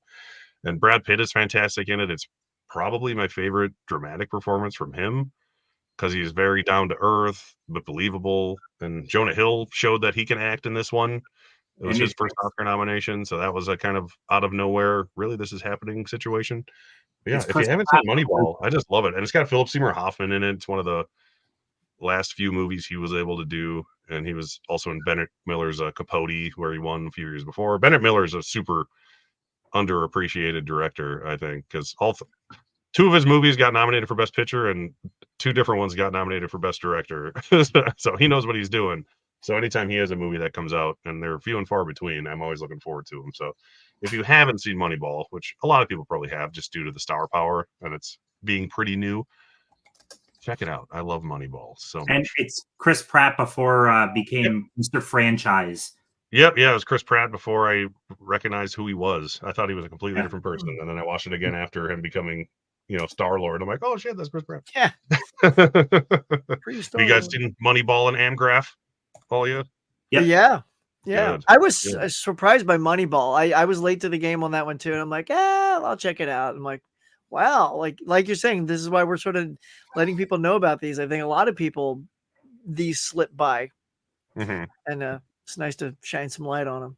Yeah, especially the ones that don't win anything. They're just kind of there. Or even weirder, they do win and no one still saw them. Yeah, and then never gonna stop talking about them the minute after they won. Like, right? Like Coda won. Exactly. Right, What's Coda? I'm like, yeah. We'll never talk about it again. It's kind of crazy that Pratt had a pretty decent part in that. And wasn't Pratt in Zero Dark 30, if I'm remember? He was. Yeah, he's the one that took the shot against Bin Laden. Yeah. So like he was in movies like that, and all of a sudden became Mr. just like franchise stuff with Guardians and Lego and Jurassic, and it's like, oh, that's not do some of the interesting stuff again too. But he likes the money, I'm sure. I'm sure he's made enough money to do a good movie again. And he's in Her. That's like another one he's in, like before anyone gave a crap about him. Yeah. Hilarious in that one. We always like our older versions. Like, I want my comedy Tom Hanks back. Yeah. You know? I want to see that Hanks again. All right, let's pop back into these Joe 88 versus another comments that are waiting, volcano. apparently. Here's Caveman. I'm sorry. Hey, Caveman, how you doing? I haven't seen you pop in here yet. Guilty Pleasure racing film. I've never seen Driven. You probably have, right? Driven. Tim? Yeah, I left him a comment. It's a fun Stallone movie. It's awful at depicting the racing, though. Like, the racing is god awful. Yeah. So it doesn't make one of my best racing movies, but it's an entertaining Stallone movie. Fair enough. Yeah, I remember that came out the theater. Yeah, it came out like the same, like around the same time as Fast and the Furious 2. And like, it was one of those things where like the two same movies come out at the same time, like the whole Armageddon Deep Impact thing. Like they were still doing that in the early 2000s with every movie. It seemed like. It's kind of something funny. I did kind of enjoy though. Driven actually had real IndyCar drivers in it in like small little roles. I was like, that's kind of cool. I when I was rewatching it, I'm like, that's Dario Franchitti, and I was like, that's neat. But no one would know that unless they actually watched IndyCar. Nope. Who's that guy that can't act? a real driver. Dale loves Moneyball. Yeah, I remember him talking about it. Ken, yeah, you do need to finally check out Moneyball. What's wrong with you, sir? Tiana hasn't seen it. Get see Moneyball. Moneyball's so good. Yeah. I just realized I was at the bottom of the comments and then scroll all the way back to the top of them. It's like crap. I'm gonna pop into. Oh yeah, there's Caveman when he joined in. Yes, thank you, and please hit the like button for all those crew cats, as he says. Everyone's saying hi to Guy. Hey, Mr. Caveman, Mrs. Caveman's here, saying howdy, fish. Thank you for joining. Coda is good, says Tiana. It is good, very sweet movie. It does need at least you can throw it on Blu-ray. It's an easy, cheap Blu-ray release. Yeah. It doesn't need a 4K. It's like one of those movies. Right. I'd agree with that. It's like, come on, be $7.99 Blu-ray, and you'd be like, perfect. Killers of the Flower Moon had a bad theatrical release, so it should get a physical release. Coda was only streaming. Yeah. Coda was Coda was in theaters in like August for like 5 minutes. It dropped on Apple, I think. Didn't it do just enough basically to be eligible? Yeah, like you have to play for like 2 weeks in like New York and LA and stuff like that. And that's right. All they did. John Doe Juggalo's here. Thanks for popping in, sir. What's up, sir? Huck agrees. Thanks for stopping by. Tony had to bail out. Had to let him know we love him. Yeah, I saw Dell's comment. Yeah, he was kidding. I saw Ford v Ferrari in theaters. Left early because I had to pick up my kids at school, and I thought it was over. Didn't fit out until a year later. Bill died at the old spoilers. Jeez, but it's a real guy, so like you can Google it. Yeah, I mean, it's a real guy. The real guy died then, so it's only. I guess, spoiler if you don't know that was a real guy. I mean, if you don't know, a lot of people probably don't know. It's racing. I didn't, but they won't. There's non-racers out there. I don't know though. It's hard. I never really think of like a biography pick as a biography pick. It's hard to call it a spoiler. Like it's history. Right. Yeah. I don't know. It's common knowledge, technically, I guess. I was gonna switch you guys around here again for funsies, so we're gonna do that. I'm number one. Mike. We're gonna make you go first. I don't know why. I just figured I'd switch you around. Our next topic is gonna be Hollywood, not Spotlight. This is gonna be Hollywood Snublight. What? I know, right? Who'd have thought? We're gonna talk about an actor, actress, or filmmaker who has never been nominated for an Oscar, despite maybe they should have been at least once in their career, probably at least 3 times in my case. But we'll start with Mike. Mike, who do you have? All right, one of the best actors of our generation that should have been nominated so many times and even win an Oscar. This is no doubt. Everybody loves this person, I'm sure. Come on. Ryan Reynolds, the Free Guy performance. You think of that alone, should have got Best Actor, at least nominated. Well, first of all, this was the best movie of the year. That should have been Best Picture too, while we were at it. But anyway, I mean, the lead actor, I do like the movie. So much heart and charm to this movie. He's hilarious. He has dramatic, heartfelt moments. He does everything in here. How do you not get nominated for Best Actor? It's a shame. But then, come on. You think look at Tim's face. Come on, Tim's face. I like Free Guy a lot, but even I'm laughing. It's like, are you shitting me? Deadpool. Hey, I'm keeping quiet here, Huck. But we like it. All right, Deadpool. Come on. Without him, the movie wouldn't have even happened. He really championed Deadpool to happen, and he was absolutely amazing. Fit the character so perfectly. Brought this comic book character to life. How could you not get nominated for Deadpool? This is shocking. I know you're all shocked out there. This is outrageous. I mean, come on. Deadpool 2? I mean, it's outrageous. It's outrageous. Go, Mike, go. Pitch those comic book movies. That's all you need. That's those 3 alone. Ryan Reynolds. Who doesn't like Ryan Reynolds? He's hilarious. He is like just the person everybody can. You're like, I want to be that guy one of these days. He is amazing, and he has not been nominated. It's a shame. And Tim is just like, Tim, what do you have to say? How could he not be nominated? Come on, genuinely curious now. We gotta stir it up a little. Come on, let's light it up here. I would say at least Ryan Reynolds, he was nominated at the Golden Globes for Deadpool, so that was cool. Like he did get some stuff for it. Like he is perfect in that movie because Deadpool is just Ryan Reynolds.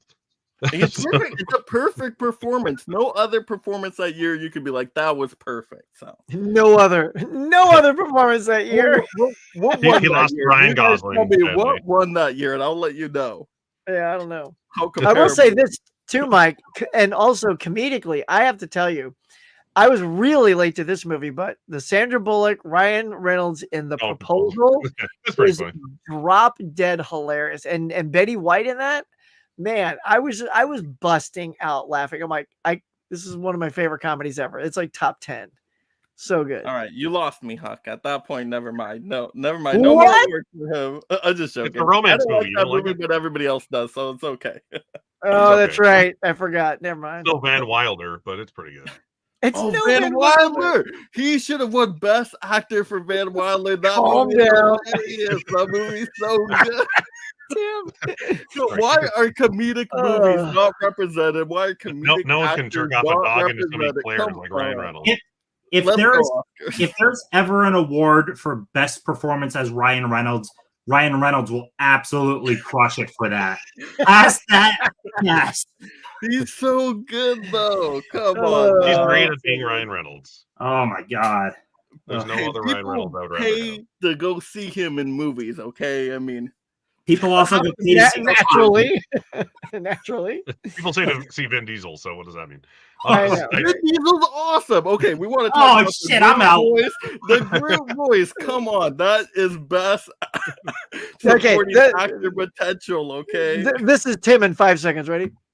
I was gonna say I actually put him and Buried on here. Family guys, it's all about family here. Ryan Reynolds in Buried is one of his like better like actual dramatic roles, and he was actually nominated for stuff. I looked into it before I made these pictures. Buried is quite good. That's before he decided that his entire career could just be playing himself in every movie. He used to actually great at that. There was voices and Buried and some stuff that was actually the Chris Pratt route. Yeah, pretty Chris much. Pratt School of Acting. Yep. Oh God, I can't. All right. Well, there's a reason I did him first. Let's go to you. Okay, we'll try to turn it around for you, Tim. Okay, my guy, let's see the nice graphic here, is Kurt Russell. I like that choice a lot. All right. This is the guy I have chosen. Yeah, Bone Tomahawk, one of my faves. Look, so I watched Kurt Russell. I mean, way back. This guy's been acting. He was born in like, what, 51? Something like that. Let me take a look. Yeah, 51. And has been acting since he was a kid. I remember him in a lot of the Disney movies. They had The Computer That Wore Tennis Shoes, The World's Strongest Man, I think there was, The Barefoot Executive, all those things. That's when I first knew Kurt. And that's when he was super young, like late teens, early 20s. And then, he played Elvis. He's one of our great Elvis actors, one of the best. In a John Carpenter film, Elvis. If you haven't seen that was great. And then like the 80s and 90s, dudettes. This brought us like Escape from New York, Big Trouble in Little China, my personal favorite John Carpenter film. Unlawful Entry, which just got a Blu-ray release finally. Backdraft, Tombstone, guilty pleasures like Tango and Cash. Stargate and Executive Decision. Like he had so many just real bangers. And to me, mentioning Tombstone and Miracle. If you'd never seen Miracle, that was outstanding. There was real talk about Kurt finally getting that nomination with that film, and I was a little stunned that he didn't get that. So I do feel there have been a couple of opportunities, especially with that and Tombstone and maybe a few others. Not Bone Tomahawk. He was great in Hateful Eight. Yep. So I really think this is a guy who's been around forever. Hollywood loves him. Like you don't really hear anybody saying, "Oh, Kurt Russell, I can't stand that guy." It's always like if Kurt Russell's in a bad movie, he makes a bad movie better, and if he's in a good movie, he makes it great. Which is also similar to Gene Hackman. Gene Hackman, also great actor who makes a movie better. And if it's a bad film, you never hold it against him when their next film comes out. You're just ready to go on a next Kurt Russell movie. So there's a guy I feel is long overdue to earn an Oscar, at least a nomination. He's never even got a nomination, At least our boy Harrison Ford has never won, but he's got the one with Witness. So let's at least got close with Fugitive. Yeah, let's at least get Kurt Russell in the one. I mean, I don't know. He's getting so much older now. How many great roles is he going to be offered that he's going to get the chance for? So maybe we'll get lucky and he'll pick up that Lifetime Achievement Award. That's what I say. He's a perfect candidate for that because he's like never the type of movies that get nominated for Oscars, but he's like Michael J. Fox. He just got one last year or whatever. Yeah, it's like he's never in the kinds of movies where you get Oscar nominations, but he's so beloved and everyone, like you said, nobody doesn't like Kurt Russell. That's why I put Hateful Eight and Bone Tomahawk. Honestly, I mean the Bone Tomahawk's kind of a joke, but like those are like the two movies he got the most awards recognition for. Like I looked through his IMDb, he never got like anything for anything, but he was really heavily like, people were trying to push him for supporting actor for Hateful Eight, but sadly that was like the most underperforming Tarantino movie ever. As far as the Oscars go. What's funny is when I looked him up, he was nominated for what was it? I shouldn't see if there was some like chintzy little thing that he got an award for. I don't know, like something like the Blockbuster Award. Oh yeah, it was I think the Blockbuster Award for executive decision as action hero of that year. Like, oh man, like, yeah, there it is. Blockbuster Awards. A favorite actor in an action or drama. Kurt Russell, winner. Like, Nice. okay. He's got that right next to Goldie Hawn's Oscar. It's Probably. a shadow on their shelf. Right. Yeah, he's great though. Yeah, it's like hopefully maybe he'll show up in Quentin Tarantino's 10th and final movie, and since it's it's going to be his last movie ever, maybe Kurt Russell will get nominated for it too. That'd be great. He was in one time in Hollywood for 5 minutes. You never know. Tarantino's really cheating to get that 10th though, not counting Death Proof and counting Kill Bill as one movie. Really? Yeah. Don't they count? I thought they did count Death Proof in that. No, check his IMDb. I thought Death Proof didn't count. Yeah, I thought Death Proof didn't count. How does Death Proof not count? He literally directed the movie. Death Proof is half of a movie, technically. Yeah. Grindhouse was the movie. They split it up when they released it separate, but it's Grindhouse the movie. Yeah, I did. It's still a feature-length film, though. It's not like it's like 40 minutes to get people out to the theater to see that one. Right. It's gonna be his last one. Let's be real. Yeah. He just wants to sell tickets. Come on now. Yeah. What wasn't he was also one of the directors in Four Rooms, right? Like where they each did a thing, and that doesn't count. Did the segment. Yeah. But at least that's not a feature-length movie. Like Laren said Death Proof counts. Then I thought Death Proof didn't count. All right, it's a feature. It's like 90-something minutes long. So. Yeah. Actually, it's even longer than that. If you watch just the Death Proof version, it's like 2 hours long because it's Tarantino, and everything one talks for half an hour. Anywho, Mr. Tim Brony. All right, try to beat Ryan Reynolds. Go. Yeah. As long as your name has I will talk about nobody, and that will end up beating Ryan Reynolds. All right, oh man. Woo! A lot there. All right. So I'm going to talk about Marilyn Monroe. Oh, nice. So a lot of people, when you think about Marilyn Monroe, the fact that she was a major sex symbol in the 50s into the very early 60s, it was a big part of her. And then the controversy surrounding her death, which still to this day. So that's a big part of her legacy. But she was actually a really good freaking actress. And that all gets overshadowed by her just being really hot with big boobs. That's basically what her career summed up to. But she was great. I didn't have enough time before the stream with Ford versus Ferrari finishing that I didn't get to grab all the stuff. But Niagara, really good. A lot of her stuff is more in the rom-com territory, but this is a noir thriller type movie. Very good. Clash by Night. There's also 7 Year Itch, which is really good. Monkey Business. But the one that I think she should have won for, Some Like It Hot. Yeah. Yeah. Hot is so freaking good. She's wonderful. The whole cast is wonderful in this. But the Oscars do award comedic performances, comedic movies. I know this movie got love, obviously, but she needed the love too. She won the Golden Globe for this. Yep. She got 2 BAFTA nominations in her career. This wasn't one of them. But no Oscar love. No Oscar love at all. Wow. Which is a freaking shame because she was more than just a really hot woman in a dress. She was a good actress, a really good actress. I wonder if her career kept going, if her death didn't impede her career, obviously. What impede her career? But wow.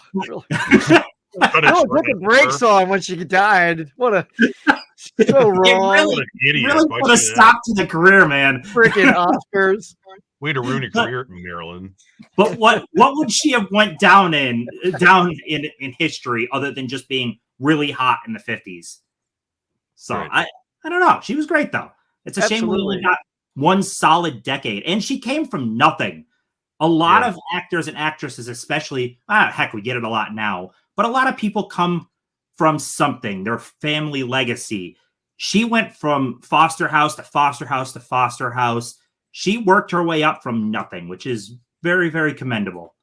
So she was great. Nice.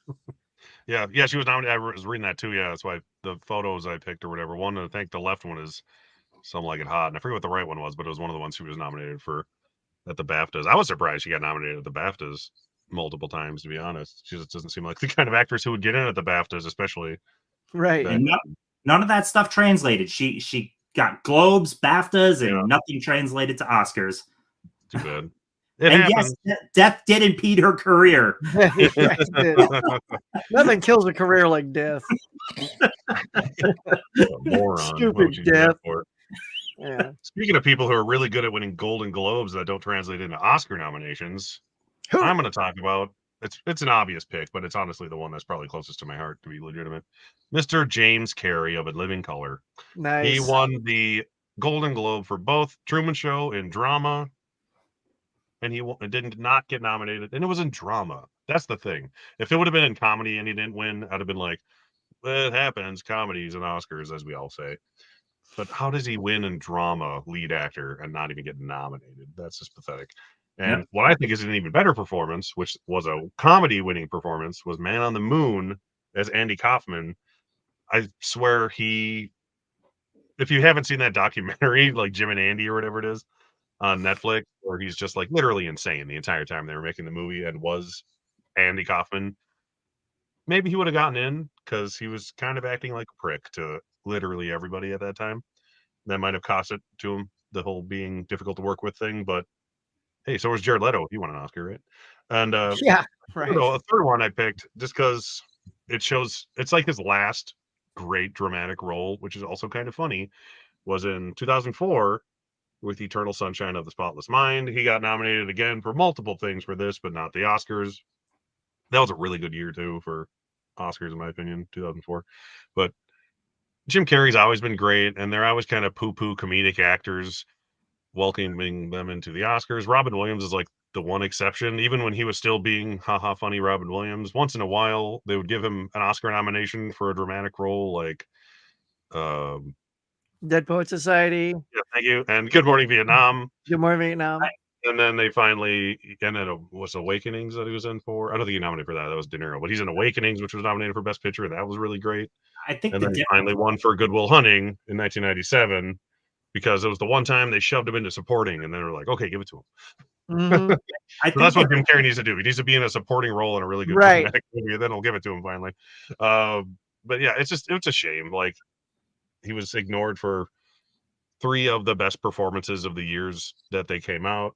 And he got nominated essentially everywhere except for the Oscars for God knows why. And I don't think it was the competition when you look back on it, honestly. So, yeah, that's why I chose Jim Carrey. I'm biased because I've loved him since I was, 5 years old watching A Living Color and growing up with him. But I think they're damned good roles that should have been nominated or potentially won Best Actor in any 3 of those years. Mm-hmm. So I was thinking when you talked about Robin Williams, I think a big difference with Robin Williams though is even though he did, comedy stuff, silly stuff, he never did like the dumb comedy to the extent of say a Jim Carrey or an Adam Sandler, both actors that just they refuse to touch. They were a different type of just vulgar dumb comedy that I don't think the Oscars can get over. Whereas Robin Williams was generally fun-loving, lighthearted comedy for the most part, just different type of comedy. The Oscars, they're very. Mrs. Doubtfire. When you go Mrs. Doubtfire over Ace Ventura, you can see his is more grounded, and Ace Ventura is like super over the top, which I still love both. But they're both great. Yeah. And that's not a great reason, because that's the whole like. They always award people for their careers sometimes, and sometimes it's for the performance.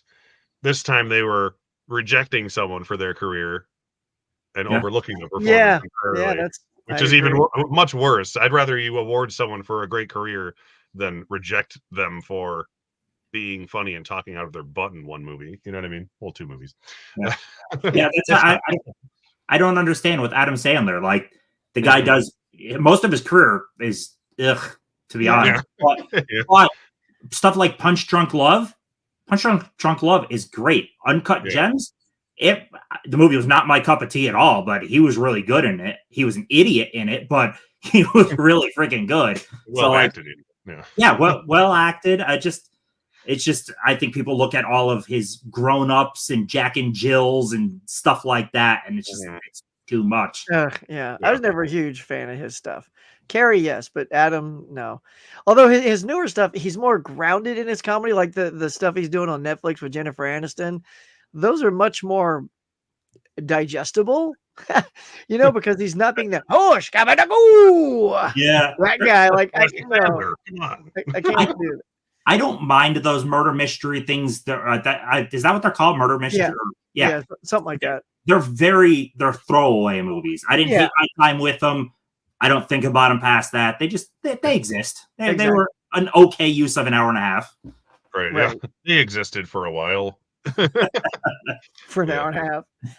Good choices though. Yeah. It was a hard one to pick. I'm surprised we all went with actors/actresses because I was like, there's got to be a good filmmaker out there, but we just didn't end up going that way. Usually one of us does. No complaints here though. So I'm pop back into these comments quick. All 70 or so of them. Come on, scroll up. There's the star. All right. Last driving movie I saw was Days of Thunder. I haven't seen Days of Thunder actually. Is that a good one? Days of Thunder is good for its early representation of NASCAR, but it's so over the top ridiculous. Like most of what they depict in it is not NASCAR at all, but it's still cool. Yeah, like Ken's comment. It's history. It's fair game. Yeah, you're good. We don't mind. That's why I felt uncomfortable. I guess I felt comfortable. Seth Rogen, I don't know. Yeah, I mean, unless you're talking about me, I don't know why you're talking about Seth Rogen.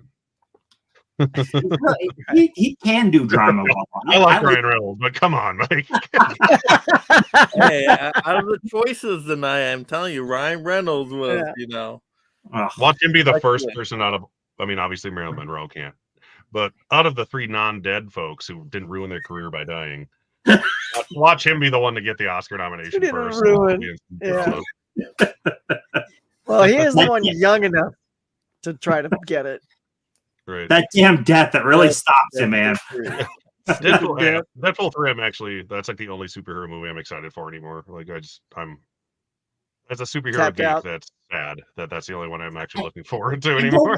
I watched the first 2 and I know he still has creative control, but I still feel this is going to be very much so MCU has to interweave everything because it's MCU.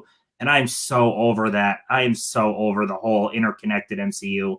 So yeah, I don't think they're doing much with it other than because they need to introduce the new X-Men more so than anything. So I don't know. I read an article where this is going to be a pretty important movie to the MCU. So I don't know. I'm just sick of it. As long as it's fun, at least it's got Hugh Jackman, right? I just want standalone movies. I'm done with it. They did it and it worked. Let's go back to the old-fashioned way. Yeah. I think Mike's trying to win best. Yeah, there you go. Yeah, give me the award. You're at least as deserving as Ryan Reynolds. I'll take it. I'm surprised Mike isn't picking Howard the Duck for best actor. Yeah, he would. Burned is solid. Yeah, that's like the only other thing I could find him actually getting legitimate nominations for acting for was Burned. That's why I put that, or Buried. That's why I put that on there. Russell, the Ryan Reynolds of the 80s and the 90s for that matter.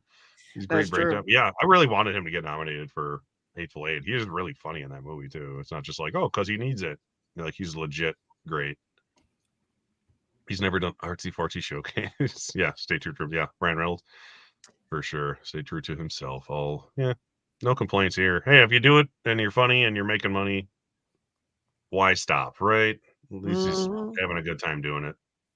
And Kurt could have gotten Best Supporting Actor in Silkwood because that was a huge piece. Forgot he was in that. I forgot he was in it. Yeah. Mel with that I mentioned that the doc on Man on the Moon. Yeah, I think that's literally what ruined his chances with just being such a POS to so many people on set making that movie. Like getting into character is one thing, like Daniel Day-Lewis and Christian Bale always are those kind of guys, those method acting guys. But if you do it to the point where it like hurts people, yeah, maybe you should be stopping. Oh, thanks for mentioning this, Cayman. I love Jim Carrey in The Majestic too. It's a movie about the love of movies, and I love that movie even though no one else saw it. Have you all seen Majestic? Long time ago. Never heard of it. I'll keep it off the radar in case you want to recommend it one day. Yeah. Well, I mean, I was so excited for it because it's a movie about Jim Carrey where it's dramatic.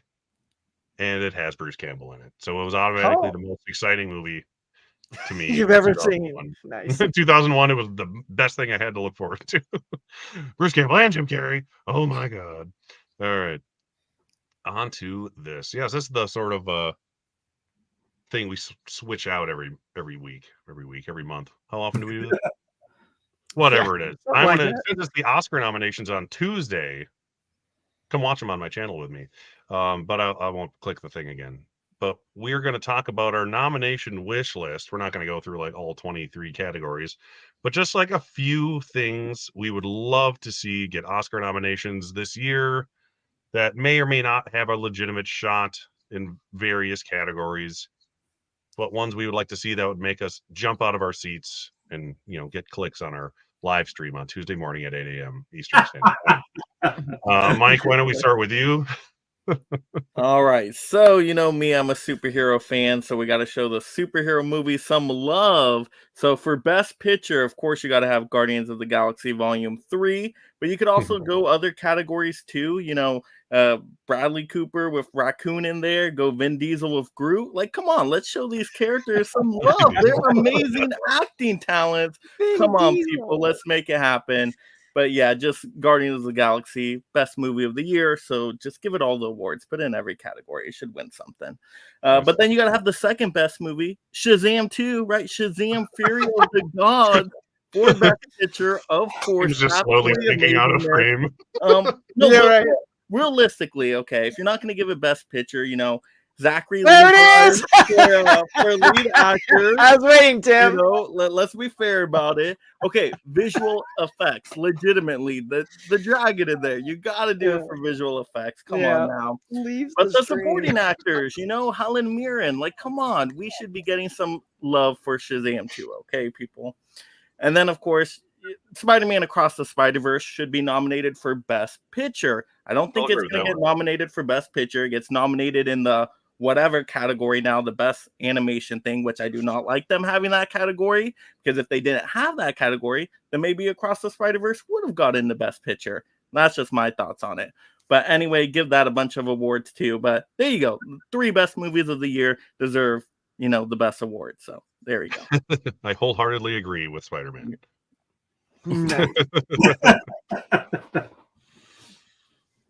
Guardians will get in for visual effects, and it might actually win. It's a weird year for visual effects because there's nothing like crazy obvious that it could win, and no Marvel movie has ever won visual effects. So maybe this will finally be the one to do it.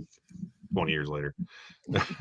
How about you? Yeah, I would definitely say I'm definitely on board with Guardians getting some recognition. It really was a fantastic end to that trilogy, and it's nice. It's one of the few Marvel trilogies that just stands alone. Like Captain America, the third movie literally is another Avengers movie. But Guardians, if you just take those 3, you don't have to connect it to any of the Marvel universe, and they work so well. Yeah. And that's hard to do. I think if any director, I mean, the Russo brothers pulled off miracles. They didn't get recognized, but it'd be nice to see someone like James Gunn get rewarded for, you know, this genre, because this genre is not that celebrated unless you're Chris Nolan, whatever, you know. So that'd be nice in any category. I'd love to see that come around. Godzilla -1 was an absolute like emotional movie. People don't forget. Like, I mean, I think the reason it does well is that not only did you get a kick-ass Godzilla for $15 million or whatever, it looks phenomenal. Although you have to sort of separate yourself the fact that he's standing up in the ocean, which is probably 1,000,000 feet deep. I'm like, where is he standing? Is there another Godzilla underneath him that he's standing on? Like he would not. T-Rex in Jurassic Park. If he's standing on a thing before. It's exactly what it is. Whatever he was standing on, yeah. But the actors in that were outstanding, and I don't think they'll ever get recognized. But so I mean, like a directing thing with that would be a nice little. I don't know how many you're going to get. I know there's up to 10 for movie, but it's 10 for picture, 5 for everything else. Yeah, but you know, let's see that get a little maybe special effects for being so low budget and churning out something so good. Let's give it that. And let's see what else. Well, I mean, my go-tos now. This isn't necessarily under the radar, but as a lover of these people, I would love to see RDJ, Robert Downey, get that Oppenheimer nod, and what is it?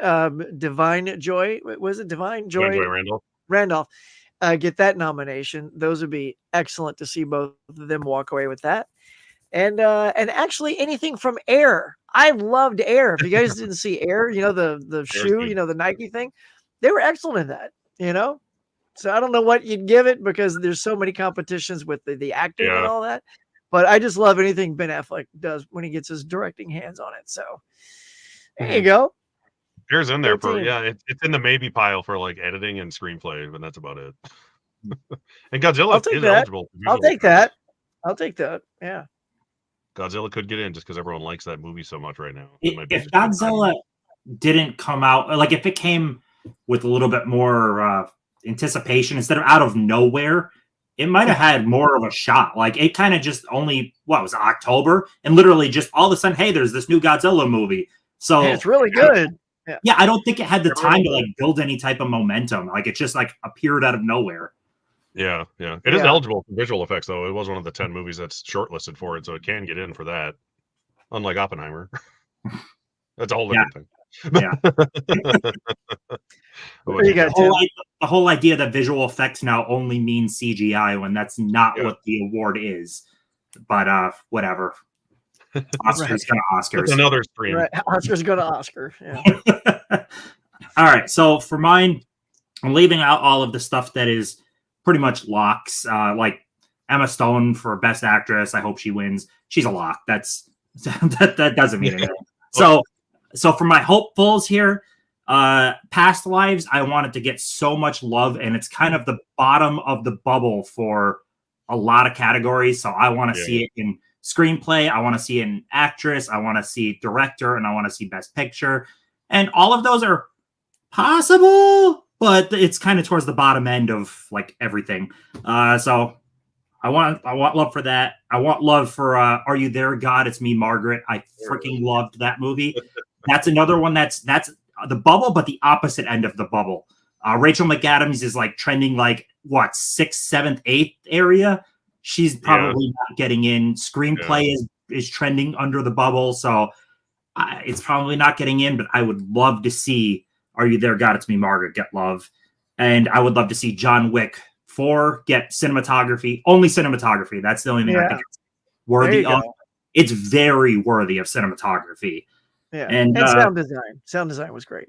Sound design is really good, but that what dropped my jaw was the cinematography, though. That's the thing I walked out of the theater like, this needs a nomination for the cinematography. Past that, I think that's about everything of like that actually, I would love for Quiz Lady, but no, that can't even. Quiz Lady was considered a TV movie, so that doesn't even count. Oh, sure, yeah. Yeah, that sucks. So never mind. That's about it. Business. Yeah. So that was about it. I was expecting you to say Are You There, God? It's Me, Margaret. I'm like, that's in the maybe pile for. Yeah, but it's like the bottom end of the bubble stuff. So if you look at the Critics Awards, like it's getting in for Rachel McAdams and for the screenplay, but anything like televised, it's just getting shut out completely. But hey, at least it's in the mix, right? Yeah. For me, I was gonna say I want The Killer nominated for sound. If you have not seen The Killer on Netflix, David Fincher's new movie, it's not for everybody, and you might hate it, but the sound in that movie is outstanding. It is like probably my favorite sound design outside of maybe Oppenheimer that I've seen the entire year. So it deserves that, and it can get in because it's in the short list of 10 movies that can get nominated for that category. Other than that, I'd like to see The Holdovers get in for cinematography. It's very subtle, but it's very pretty. Like it's just one of those things where it's like this probably won't get in for cinematography, but it got in at the Indie Spirits, so there's a snowball's chance in hell it can get in. It won't, but it can. It's technically eligible. Let's put it that way. Other than that, someone who was going to get in and then all of a sudden fell off the face of the earth the last few weeks was Charles Melton in May, December. Yeah, he did. A movie that isn't for everybody, but that is a very, very good underacted performance. Like he's just very subtle. It's not in your face. It's just really emotional and real. And for an actor who literally never seen before. I was impressed by it, and the movie overall is really good. So I hope it just gets something. I think it might get screenplay, but I hope Charles Melton maybe gets in. That would be cool. Other than that, pretty much what I want to get in seems to be getting in everywhere else. So, like Tim said, it's like all the stuff I like is already getting in, so I don't have to complain too much. So what you're saying is the holdover shoots snow like Witness shoots grass, right, Mike? Yes. But seriously, it was literally the opening credits of the holdovers that made me go, "Wow, this movie shot really well. It's really pretty." Like, because the way it looks, it's shot like a '70s movie where it's really grainy, but not fake grainy. It's just gorgeous. Yeah. I almost, if I was a betting man, though, I almost want to just lay down money though on holdovers actually stealing the best picture. Just put a dollar on it. You'll probably win $20 if you win. Yeah, you think that would be if one's going to do it, that'll do it. That'll be the one. I think. Yeah, I don't think Oppenheimer is a lock. Like, I think Oppenheimer is the favorite, but we've seen that underdog come in, and holdovers is that type. Like it's a spotlight type of movie. It's like Coda. Or Moonlight. Yeah. Well, maybe it'll split the vote. Maybe like Nolan gets director and holdover gets picture. Exactly. I kind of like the splits like that sometimes. Like get a little love for everything. Yeah, Nolan has to win unless he somehow gets Ben Affleck and doesn't get nominated for Best Director, which would just be pathetic. But that was so weird. Like it's the tech giant of the year, like Gravity. Like it's one of those movies where it could win Best Picture, but it's definitely going to get Best Director and all sound and editing and all that cool stuff. And maybe Best Actor and Supporting Actor for Downey Jr. He's sweeping.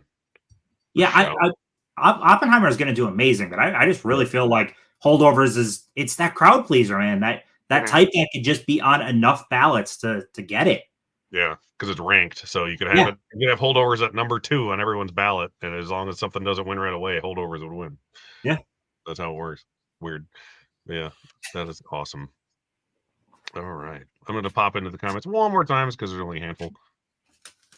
What is my favorite movie of 2023? Try Easy. Thanks for being here, by the way. I don't think I've seen you in the chat yet. I haven't seen enough, sadly.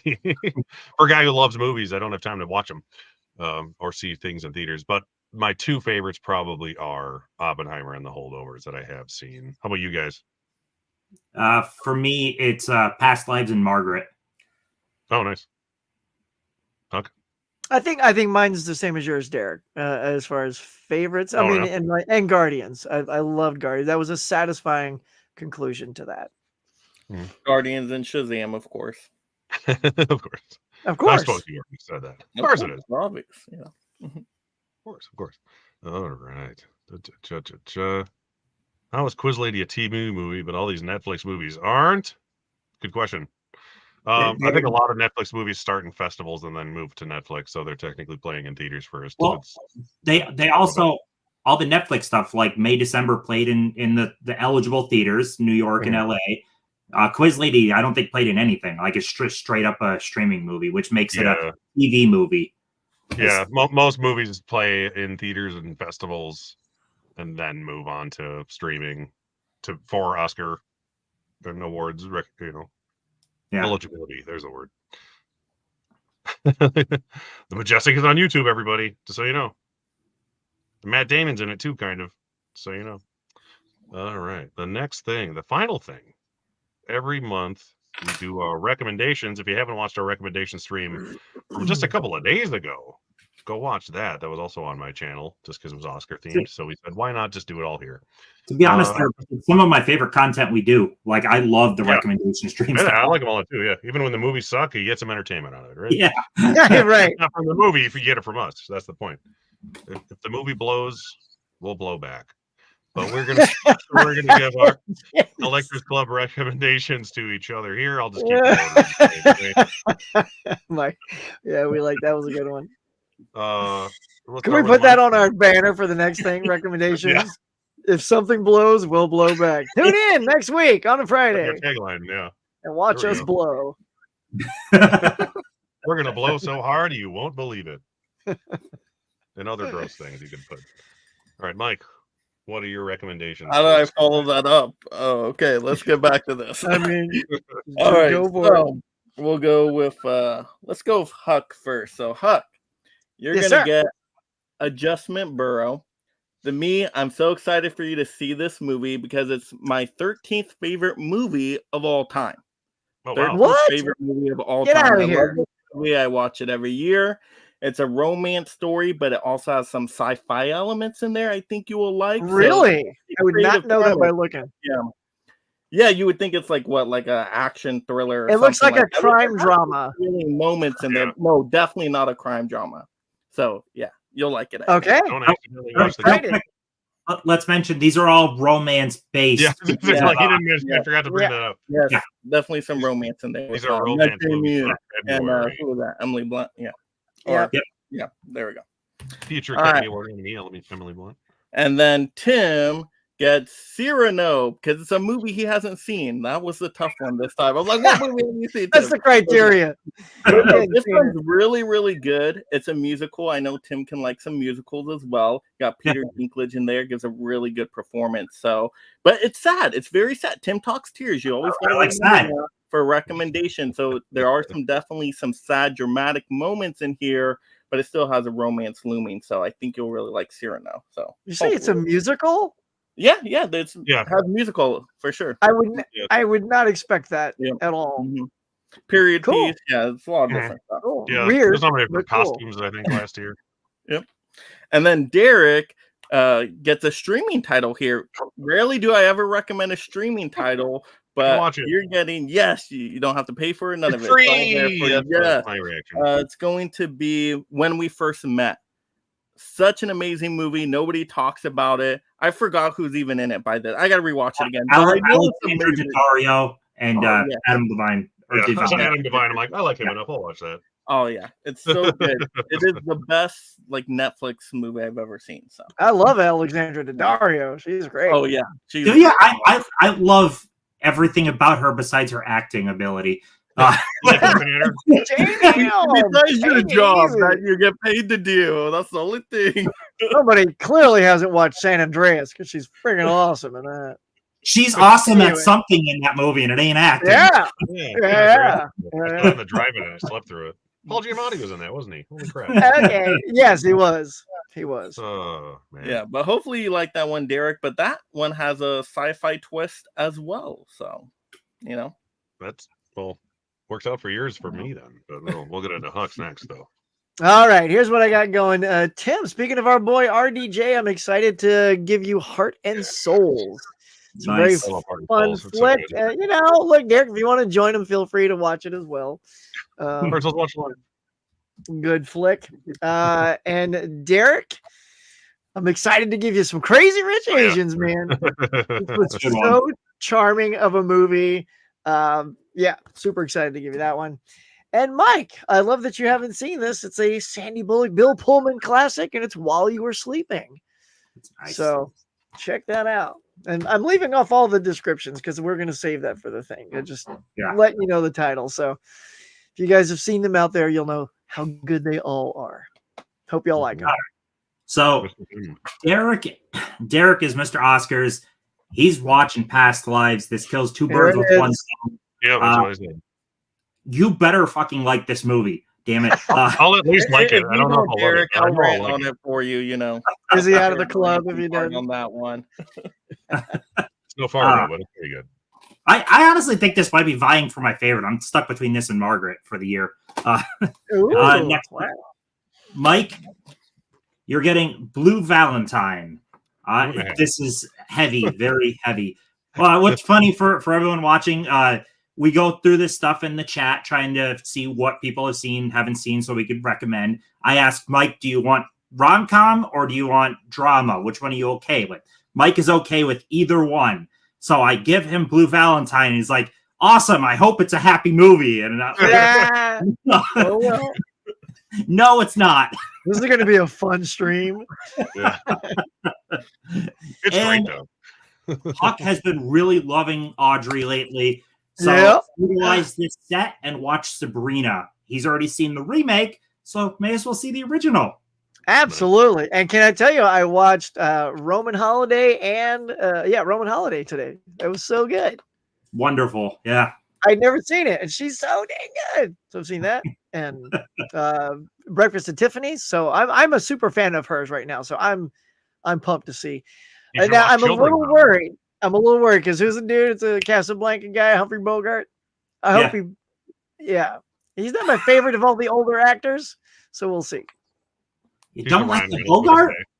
day. He's good. He's good. kind That's of- why I want to see it. I want to see if he's like the good bogey that I like, or if he's the snooze. He's one of the other guys who's just kind of always Humphrey Bogart. He's the Ryan Reynolds. Snooze bogue. He's the Ryan Reynolds. But Huck, you should watch that 50. Children's Hour movie though, if you haven't seen that. That I watched the other day with Audrey and not Breakfast at Tiffany's. I always forget. What's the one with Rex Harrison? I'm blanking on it, Tim. Oh God! The rain in Spain falls mainly in the plains. What song is that? What one is that? My Fair Lady. There we go. Fair Lady. My Fair Lady is great. Sing for us.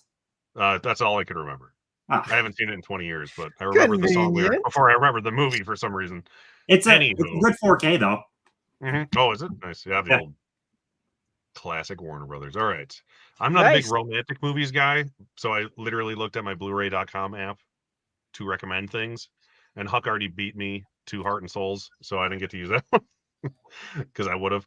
But Mike is getting one of my favorite Criterion movies that I own. I recommend it every sale to everybody because nobody's heard of it for the most part. Defending Your Life, directed and written by Albert Brooks, who I love, and starring Meryl Streep. So you know it's good. And it's the gist is he's dead and he's in the afterlife and he has to try to move on to another world, as it were. Very funny movie. I just rewatched it a couple months ago. Hawk, I sadly don't own this one, which is pathetic for me as a Coen Brothers fan. It's the only Coen Brothers movie I don't own, but it is Intolerable Cruelty, which is as Coen-y as a romantic comedy can get. And it's got George Clooney and Catherine Zeta-Jones and Billy Bob Thornton, I think, is in it. And it's really funny. It's a romantic comedy about divorce lawyers. How funny could that be? I was just talking to my wife. I want to see a good divorce lawyer comedy. Yeah, there it is. Don't get any ideas, honey. I say. And Tim, I'm surprised you haven't seen this one, but it was actually really good. And it's kind of slow. I told my wife I recommended you Brooklyn with Saoirse Ronan, who's gorgeous and wonderful as always. And she's like, that one was kind of slow. I don't remember it much. I'm like, exactly. Tim's gonna love it. It actually is really good, and it has Domhnall Gleeson in it, which I forgot until I just looked at the back, and there he is. But I actually really enjoyed Brooklyn. I think it was a Best Picture nominee of that year. Yeah, it was because it's on my Best Picture shelf. And it's a solid movie. I remember it being really good. And she gets to talk in her.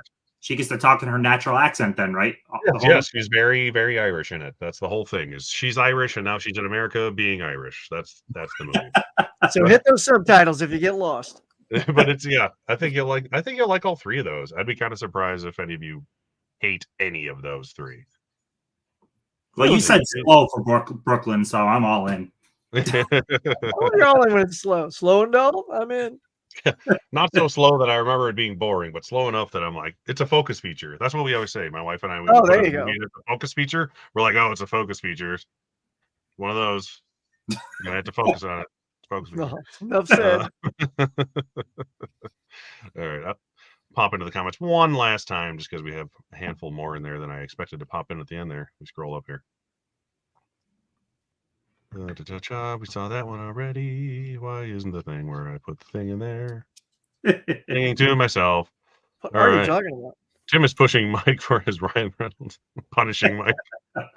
Punishing Mike. No. Johnny. I don't know if Johnny popped in earlier, but he's here now, so thanks for popping in. Johnny! What's Johnny watching? Where what he's watching. Suck. I'm sure that means such. Great recommendation. She was mixing up our new tagline. What? Well, I'm sorry. We tried. There we go. Hey, she fixed it. There we go. Such what are you gonna do? We suck. We totally suck. That's awesome. Yeah, that's cute. If it blows, we'll blow back. Like I said. Exactly. If the movies suck or blow, we'll blow back. Suck the audience in with other jokes.